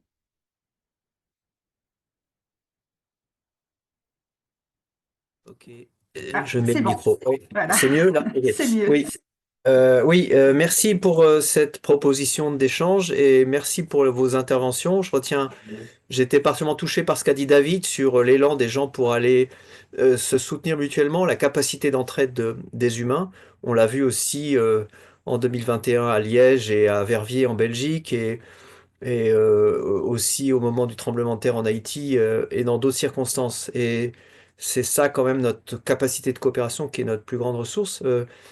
Moi, ce que je trouve intéressant, comme a souligné, je crois que c'était Claire, ou non, Katia, que l'introduction du plan national d'adaptation au changement climatique situe un cadre, et je le prends comme une avancée déjà. On sort un peu du déni, quoi. Mais c'est un tout petit pas. Et euh, pour moi, le défi, c'est avoir des conversations lucides, y compris sur le plan politique, sur là où on en est, voir que de fait, la structuration de nos sociétés par un pouvoir démesuré de l'argent, approprié par un relativement petit nombre d'individus, fait que il est clair que la course que ces gens-là poursuivent de façon consciente ou inconsciente, c'est d'aller jusqu'au bout de l'épuisement de ce qui nous reste de ressources sur cette planète. Et donc, faut pas, malheureusement, pour le moment, je vois pas trop comment on va enrayer ça. Et il faut juste le voir comme. Et le problème, c'est que ces gens-là ont un pouvoir d'influence extrêmement fort sur nos systèmes électoraux et politiques. Nos hommes politiques dépendent très largement d'eux. Et le problème du coup, c'est que la conversation qu'on devrait avoir maintenant, comme celle qu'on a, bah, tiens, qu'est-ce qu'on peut déjà faire maintenant? Comment on peut restituer des terres pour pouvoir cultiver, pour pouvoir, y compris cultiver des choses avec une variété de contextes climatiques ou environnementaux? Ben, on n'a pour le moment pas ces conversations. Ces conversations portent sur des objets totalement secondaires, et y compris de la part des partis de gauche ou progressistes, parce que la conversation est façonnée dans un déni généralisé. Donc, à mon avis, c'est à la fois précieux de s'encourager à faire face, parce que c'est un côté effrayant, pas facile à vivre. À ce sujet, même si la perspective n'est pas du tout révolutionnaire, je vous recommande très fortement la proposition de The Week. Je mettrai dans le chat theweek.oo. Je trouve que pour toutes sortes de publics, il y a là un exposé extrêmement pédagogique, extrêmement simple de là où on en est, et avec un questionnement et une prise en compte des émotions et de l'importance, on avance qu'en groupe. Je trouve qu'il y a des éléments vraiment très chouettes dans ce truc-là, même si il y a d'autres choses avec lesquelles je suis totalement en désaccord, mais je vous recommande. Voilà, donc juste une dernière chose, c'est que c'est pour avoir la conversation, il faut prendre effectivement ce qui est déjà écrit, et je signale en particulier un numéro récent de la revue de l'IRIS, l'Institut de Relations internationales et stratégiques, qui est coordonné par deux femmes, dont une travaille pour le ministère de la Défense, et ça donne une idée, aujourd'hui, dans les milieux militaires ou proches de la défense, comment on parle de ces choses-là. Et ça n'est évidemment pas du tout ce qui est indiqué dans l'introduction du rapport du PNAC. Voilà, j'ai dit merci. Merci Xavier pour ces conseils et, et pour cette façon de voir le monde qui n'est pas la même que nous, et pourtant c'est eux qui ont, qui ont voix au chapitre pour l'instant. Julien, c'est à toi, et ensuite Thérèse. Oui, deux réflexions un petit peu liées. Euh, Premièrement, on nous demande un peu des solutions, ce qui est malheureusement fréquent pour dire qu'est-ce qu'il faut faire. Et depuis 5 ans qu'on travaille, qu'on fait des choses, euh, on a évité d'aller sur le terrain de la solution. Parce qu'on considère que face aux incertitudes, on ne peut pas. Enfin, je veux dire, le risque de se planter en proposant une solution est trop large, et puis on n'est pas assez. On se sent pas légitime pour aller raconter qu'on a des solutions sur ceci ou cela. Néanmoins, on pratique des choses, on fait des choses, on propose des choses, et je pense que voilà, Nadège est en charge de proposer une formule pour un temps fondamentaux 2025 avec d'autres qui travailleront là-dessus. Et je pense que dans ces fondamentaux, il faut vraiment qu'on, en tant qu'adaptation radicale, qu'on dise des choses qui sont des propositions, quoi, voilà, toutes les lignes de conduite ne sont pas égales, et donc qu'on donne quand même quelques pistes de dire il vaut mieux faire ça plutôt que de faire ça, quoi. Donc, je pense va falloir qu'on fasse cet effort un peu de transformer, on va dire, notre expérience en proposition, premièrement. Et deuxièmement, sur cet aspect de transformer notre expérience en proposition, euh, on a ce PNAC, donc, et on a ce débat un peu technique sur l'adaptation et ces propositions un peu techno sur l'adaptation, qui ont, comme vous l'avez souligné, le mérite d'exister, le mérite de donner une ambition, le mérite voilà, de participer à la sortie du déni. Je pense que ça serait bien qu'on fasse ce qu'on appelle un cahier d'acteurs en tant qu'adaptation radicale et qu'à partir de tous les échanges qu'on a eus là au cours de cette conversation, est-ce qu'on a déjà écrit, est-ce qu'on peut encore se dire, mais finalement, il ne faut pas abandonner le dialogue avec les gens qui ont le pouvoir. Il faut continuer à montrer qu'on existe, qu'on a des choses à dire, même si on n'est pas d'accord, même si on n'est pas d'accord sur les modalités ou les propositions, etc. Mais quand même continuer à dire des choses. Je pense que c'est important et que qu'on devrait faire ce travail à un moment dans le mois et demi qui reste, so- de réagir à quelques axes, on va dire, du PNACC 3 et de dire un peu notre point de vue d'adaptation radicale. Voilà, j'ai dit. Merci Julien, une ambition qu'on pourra relever que si vous êtes avec nous, parce que en fait, tout seul, on n'est rien. Et voilà, on a voilà, une plateforme, le Frama, pour discuter. On met en place des choses. Si on arrive à les porter, on peut être aussi en soutien d'autres choses. Enfin, tout est possible. C'est à vous d'inventer et de réinventer Adaptation radicale. Et en tout cas, on ne peut rien faire seul. Donc, n'hésitez pas à inviter du monde aussi si les enjeux intéressent. Voilà, ils seront bien sûr les bienvenus. Thérèse, c'est à toi. Oui, je voulais juste revenir sur un petit détail qu'Isabelle a lancé, on peut nourrir 7000 personnes avec 1 hectare. C'est pas que j'y crois pas, ça peut arriver avec des techniques intéressantes en permaculture où on est plus productif, mais surtout, euh, parce que si on se dit ça, on se dit qu'on est un peu dans le technosolutionnisme et que bon, bah, il y a qu'à mettre 10 hectares autour d'une ville et ça suffira, on met ça en culture. Moi, je pense qu'il faut vraiment que le produire ses légumes devienne, quelque chose de plus largement partagé et que partout, il y ait des possibilités de jardins partagés. Donc je crois beaucoup à cette, idée que les supermarchés vont forcément parfois ne plus être approvisionnés et que tout ce qu'on aura autour de soi, eh bien, ça va contribuer à nous et puis ça fait une résilience, multiple. Parce que le jardin, c'est un lieu évidemment qui sort des légumes normalement, mais ça marche pas toujours. Des fois, on peut nourrir 7000 personnes, mais parfois, il y a rien qui sort parce que tout est mangé, par d'autres animaux ou par, un quelque chose de difficile. Bref, jardiner, c'est super, mais ça produit autre chose aussi. Ça produit une action commune, quelque chose avec d'autres, ça produit de l'entraide, ça produit du lien, ça produit tout autre chose que d'avoir des légumes et je me souviens, j'ai créé un jardin partagé là où je suis à Saint-Malo et il y avait on était dans des quartiers, parce qu'à Saint-Malo, il y a aussi des quartiers. Il y a des quartiers avec des tours. Donc évidemment, le jardin qu'on nous a donné, que la ville nous a donné, c'était au milieu des tours. Donc il y a de temps en temps des gens qui viennent avec, des intentions, voilà, ils sont en conflit avec un autre et parce qu'ils sont déjà en conflit dans les tours et je lui disais: «Mais tu crois qu'on fait du jardin, mais on fait surtout du lien entre nous. C'est ça» et donc voilà, je voulais juste dire que l'idée qu'on va nourrir, 7000 personnes avec 1 hectare me semble, non seulement infondée, mais en plus pas adaptée, que c'est pas les autres qui vont produire pour nous et qu'à terme, il faudrait que chacun puisse avoir un jardin à moins de 15 minutes en vélo, à pied, pour pouvoir aller, faire quelque chose avec, ses mains et les autres.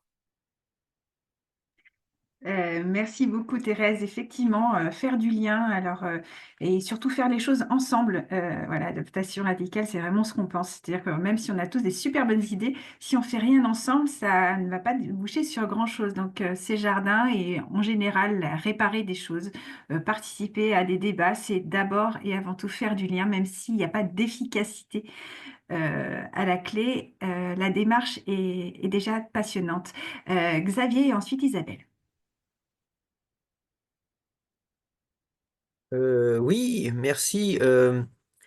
Ce que je voulais rajouter, c'est que dans notre histoire, que ça soit à Valence ou en Haïti ou lors de Katrina, les gens les plus précaires, ils savent le prix de l'entraide. Aujourd'hui, maintenant, le recyclage et la réutilisation de vêtements usagés, par exemple, est devenu à la mode. Mais en fait, il y a des décennies que des gens précaires, ils réutilisent des vêtements, ils les retaillent, ils les recousent, ils reprennent la laine pour retricoter. Euh, et donc, on a dans l'expérience de l'humanité une expérience de résistance au quotidien, non seulement au dénuement, mais aussi à l'exclusion sociale, au regard négatif, à la maltraitance institutionnelle. Et pour moi, et ce à quoi je m'emploie au sein du mouvement ATD Quart-Monde, ça veut dire Agir tous pour la dignité, c'est précisément de faire en sorte que les plus défavorisés de nos sociétés, ici, en Afrique et ailleurs, aient voix au chapitre. Ils soient au cœur du processus politique pour se dire comment on fait face ensemble, comment on sort du déni. Et mon expérience de ces dernières années, en particulier avec un processus qu'avaient initié des académiques à Grenoble, Archipel, je vous recommande de regarder archipel.inria.fr et en particulier leur charte d'action, eh bien, c'est de faire en sorte que des personnes ayant l'expérience de l'exclusion et de la pauvreté soient dans une discussion avec des universitaires, avec des chercheurs pour dire bah, est-ce que c'est l'affaire de tous et toutes cette question-là? Quels moyens on se donne pour créer des conversations à Saint-Malo, à Paris ou ailleurs avec les gens qui, aujourd'hui, en apparence, ont d'autres soucis, même disent le contraire, mais en fait, c'est pas vrai. Mon expérience, c'est que quand ils ont confiance qu'on vient avec eux dans un réel souci d'apprendre et d'être à leur côté, c'est possible de créer des liens et de découvrir que bah, la question de l'Afrique les tourmente. Ils savent qu'une bonne partie de l'Afrique va devenir inhabitable et ils se demandent qu'est-ce qu'ils vont devenir les gens? Où est-ce qu'on va aller? Est-ce qu'on va continuer à les laisser mourir en Méditerranée? Donc voilà, pour moi, l'urgence et la solution, elle est dans le lien humain, dans la fraternité et dans la politique, dans le sens de la délibération, sans tomber dans des polarisations et en acceptant des désaccords qui restent évidemment abyssaux, y compris avec les auteurs de cette politique. Et je vois que Dina demandait, mais est-ce ils sont sincères? Peu importe leur sincérité, t'as toujours une part de toi qui essaie d'arranger un peu le réel parce que sinon il y a des choses qui sont pas très confortables. Mais peu importe, c'est de dire bah voilà comment est-ce qu'on est lucide ensemble et comment on garde le cap de l'égale dignité des êtres humains sur cette planète. J'ai dit merci. Merci Xavier voilà, de rappeler que, il y a déjà des gens qui se sont effondrés, qui ont vécu des situations d'extrême pauvreté, qui savent se débrouiller, qui ont tellement de choses à nous apprendre. Moi qui ai eu la chance, et je dis bien la chance, de vivre dans des quartiers qu'on appelle défavorisés. Ils étaient favorisés de tellement d'autres choses, d'entraide, d'humanité, d'écoute, de sourire, de savoir être avec l'autre. Et on a beaucoup, beaucoup, beaucoup à apprendre de personnes qui ont déjà touché le fond dans certains domaines, notamment la pauvreté économique, qui est souvent liée à l'exclusion du travail et l'exclusion tout court de certains cercles, en tout cas. Merci Xavier. Je vais donner la parole à Isabelle. Vous m'entendez? Ouais. Alors, oui, je n'avais pas vérifié l'info pour, j'ai regardé rapidement, c'est pas du tout ça, mais en même temps, c'est pas ça le problème. En fait, oui, le tout, c'est de fédérer collectivement, de faire du lien. Et ce qui s'est passé ce jour-là, c'est que j'ai dit, ben, il faudrait faire ça un peu dans toutes les villes autour de cette même ville. Et lui m'a répondu, ah ben non, il faut pas de concurrence. Voilà. Donc, il y a des gens qui, même s'ils font pousser dans des jardins partagés, ils sont pas prêts. Parce qu'ils veulent aussi monter une conserverie, et ça coûte 1 million d'euros, et une ville toute seule ne peut pas le faire. Mais bon, après, ça, c'est un détail.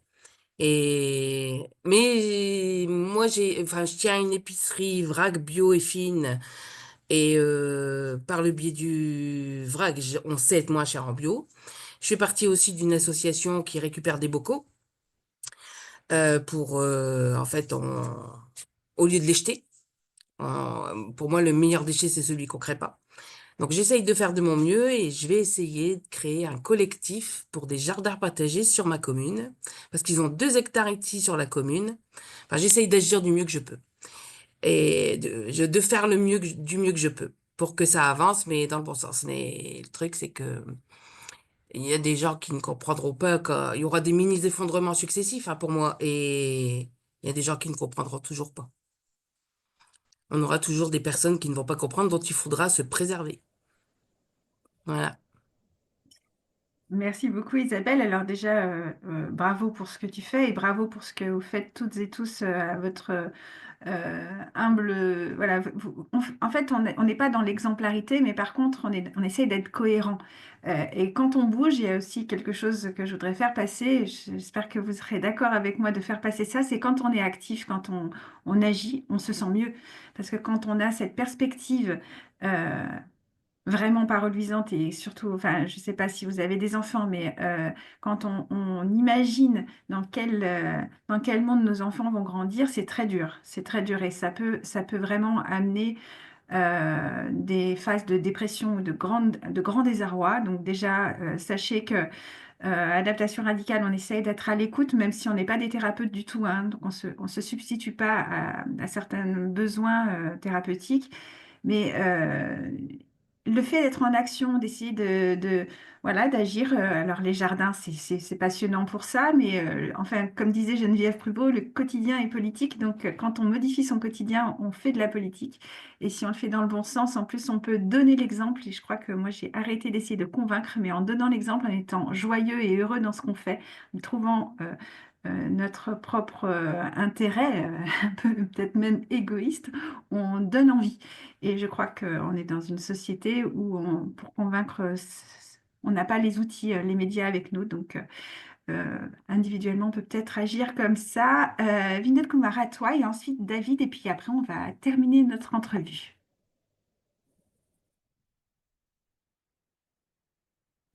Allô, est-ce que vous m'entendez?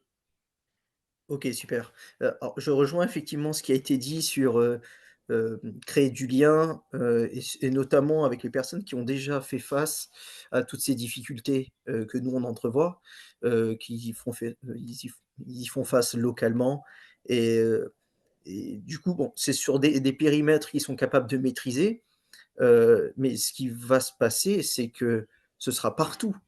On devra effectivement, faire ça, donc se débrouiller, réemployer ce qui existe déjà, arrêter d'aller, perdre de l'énergie à extraire des choses qu'on pourrait récupérer autrement et donc ça questionne vraiment la pertinence des usages et donc je remets un peu ça sur le tapis, c'est que, la pertinence de ce qui nous reste à faire, la moins bête qui existe, et bien, ça sous-entend, qu'on arrive à discuter réellement ensemble en tant que société, se dire: «C'est là où on veut se diriger et pas là», je vais donner un exemple tout bête, il y a l'industrie, du tabac, par exemple, on sait que c'est mauvais pour la santé, pour les caisses de la sécu, c'est pas terrible, d'accord, et par contre, c'est toujours maintenu, malgré qu'en plus c'est une industrie qui est très polluante. Donc en fait, on a toutes les raisons d'y renoncer, mais évidemment que ça reste, parce qu'il y a des taxes. Donc on parle bien d'un système qui nous est imposé et la clé, ça va être ça, c'est comment récupérer cette gouvernance pour que, en tant que société et j'espère la plus solidaire possible, on puisse décider: «Bon, maintenant on arrête ces bêtises-là», pour être poli, et on va plutôt vers ça. Et ce qu'on veut valoriser, c'est plus la santé, le partage de connaissances, plutôt que les biens matériels qui de toute façon seront jetés. Euh, et comment récupérer cette gouvernance, sachant que pour l'instant, dans notre démocratie même hein, française, on nous la dément en plus de nous la nier en fait. Et c'est ça qui m'inquiète le plus, c'est que si ils nous maintiennent et nous forcent à nos silos d'individualité, je ne vois pas comment on peut s'en sortir à grande échelle. Localement, on va y arriver, les associations dans les villes, on sait s'organiser, mais il va falloir une coordination qui sera beaucoup plus grande. On ne va pas pouvoir rester que entre villes autocratiques, en autarcie, et ne pas pouvoir s'entraider. Il faut plusieurs échelles. Et donc, voilà. comment récupérer cette gouvernance, c'est vraiment ma grande question. Merci beaucoup à toi. Oui, alors la question de la démocratie, hein, le fait que le pouvoir soit au peuple et qu'il prenne des décisions dans son intérêt avec les éléments qui doivent être portés à sa connaissance, c'est un grand, grand enjeu et c'est ce qu'on essaye aussi de faire, c'est-à-dire donner les éléments au plus grand nombre à toutes celles et ceux qui veulent bien s'en saisir ou qui arrivent parce que tout le monde ne se sent pas légitime. C'est aussi de trouver des espaces où on met la parole d'autres personnes qui n'ont pas forcément voix au chapitre, comme l'a dit Xavier, plus en avant. On termine doucement avec David. Oui, bah merci de me passer la parole à la fin. Lourde responsabilité. Je vais essayer de faire en rebondissant sur deux, trois points qui ont été évoqués un peu pour converger vers une fin avec un certain optimisme relatif, en tout cas pragmatique. Je fais partie d'un mouvement pragmatique anglo-saxon que vous connaissez tous. Donc, c'est juste pour répondre du coup en partant de la remarque d'Isabelle, mais en rebondissant sur ce qu'avait dit aussi Marc sur le côté les 4 R au niveau local, etc. Donc évidemment, au niveau de ta commune, tu peux avoir des gens qui sont un peu réticents, mais l'enjeu, c'est toujours que des projets se mettent aussi en réseau avec d'autres. C'est bien ce qu'on fait, nous, dans la ville en transition. On n'essaye pas d'inventer des choses qui existent déjà, mais on essaye aussi d'amener des gens à se mettre en réseau. Après, pour effectivement rebondir sur la réflexion de Vinod, en fait, il existe en France des coordinations. Par exemple, moi, je représente les villes en transition dans le collectif de transition citoyenne. Là, on commence à avoir un débat en interne sur comment être plus visible dans l'espace public. Et du coup, je vous fais voilà une espèce de scoop. Nous, les villes en transition, on va pousser à ce que ce collectif transition citoyenne travaille sur un projet moyen terme, sur la question de la transition juste, notamment, c'est-à-dire de proposer des visions d'avenir. Donc ça, c'est une manière de proposer des solutions qui n'en sont pas pour répondre aussi à Julien, c'est-à-dire de dire mais des futurs désirables et des comment on fait. Dans notre mouvement, on fait aussi beaucoup de communs des politiques, c'est-à-dire la discussion au niveau local de on n'est pas d'accord et on voit les choses différemment. Ça se fait aussi beaucoup en faisant des projets, c'est-à-dire pas simplement en étant dans le verbal, la tête, réfléchir, discuter, argumenter, mais d'abord aussi avoir de la pratique locale de projets qui peuvent être extrêmement complexes, par exemple les énergies locales. Et ensuite, de discuter sur un certain nombre d'enjeux de gouvernance, c'est bien de le faire avec des projets concrets. Ça veut dire aussi qu'adaptation radicale peut développer, et je pense qu'il y avait un peu l'idée des outils pratiques, que ce soit des scénarios pour tester le jeu de la coopération, mais aussi, comment dire, évoquer, envoyer vers des cartes. Alors, c'est marrant, je suis fatigué, la carte d'Alternativa à toutes les initiatives qui existent déjà, c'est-à-dire recenser. Enfin, l'idée du mouvement Ville en transition et de beaucoup d'autres, les colibris et d'autres, c'était quand même de développer des initiatives qui, le moment où ça commence à secouer très fort, en fait, quand les gens commencent à être désespérés ou ont vu le film demain ou plus tard des choses plus difficiles, de se dire mais qu'est-ce qu'on pourrait faire? Mais sauf que c'est bien de dire oui, mais il existe déjà des choses, des citoyens qui ont commencé il y a 5, 10, 15 ans. Et je vais m'amuser à essayer d'aider une amie à 100 km de Valence de monter une initiative de transition à distance. Ça va être drôle. Peut-être je vais devoir descendre. Et on va voir parce que si tout le monde est en capillarité dans la région, et qu'il y a 60 villages et villes qui ont eu des problèmes. Parler de résilience et d'adaptation en partant au niveau local, bah, en fait, c'est quelque chose qui peut se répandre par capillarité, que ce soit en racontant les histoires des projets qui ont été faits, mais aussi du fait que je vois les maires là autour de Valence se sont mis en réseau parce qu'ils étaient tout seuls. Donc, s'ils ont des citoyens qui viennent les voir pour faire des projets, ils seront hyper contents. Donc, voilà, d'aller du local au global, il y a déjà des expériences, le rappeler, le dire, ça peut être utile et en accentuant le trait, c'est-à-dire adaptation radicale, ça veut dire que ça suffit pas. Mais ça veut pas dire que ce qu'on a fait jusqu'à présent n'est pas intéressant. Il faut juste compléter avec effectivement cette dimension d'adaptation émotionnelle et parler des choses qui sont difficiles et des effondrements partiels qui auront lieu ou pas. On en a nous toujours parlé, mais peut-être qu'il faut continuer à actualiser ça en disant que ça va être encore plus difficile, mais c'est l'occasion de passer à l'action et de continuer. C'est pas l'occasion de se croiser les bras parce que alors là, pour le coup, ça va être encore beaucoup plus dur. Donc, le côté pragmatique, le côté local, le côté systémique, le côté mise en réseau, ça peut déjà faire avancer beaucoup de choses, je pense, pour être un peu positif. Voilà. Merci David, alors encore super riche d'éléments pour agir après cette visio qui, j'espère, on espère tous vous a apporté ne serait-ce que quelques éléments de réflexion ou en tout cas des échanges intéressants. Euh, on organise également des collapses café qu'on fait en visio parce que malheureusement on est à l'autre bout de la France les uns les autres.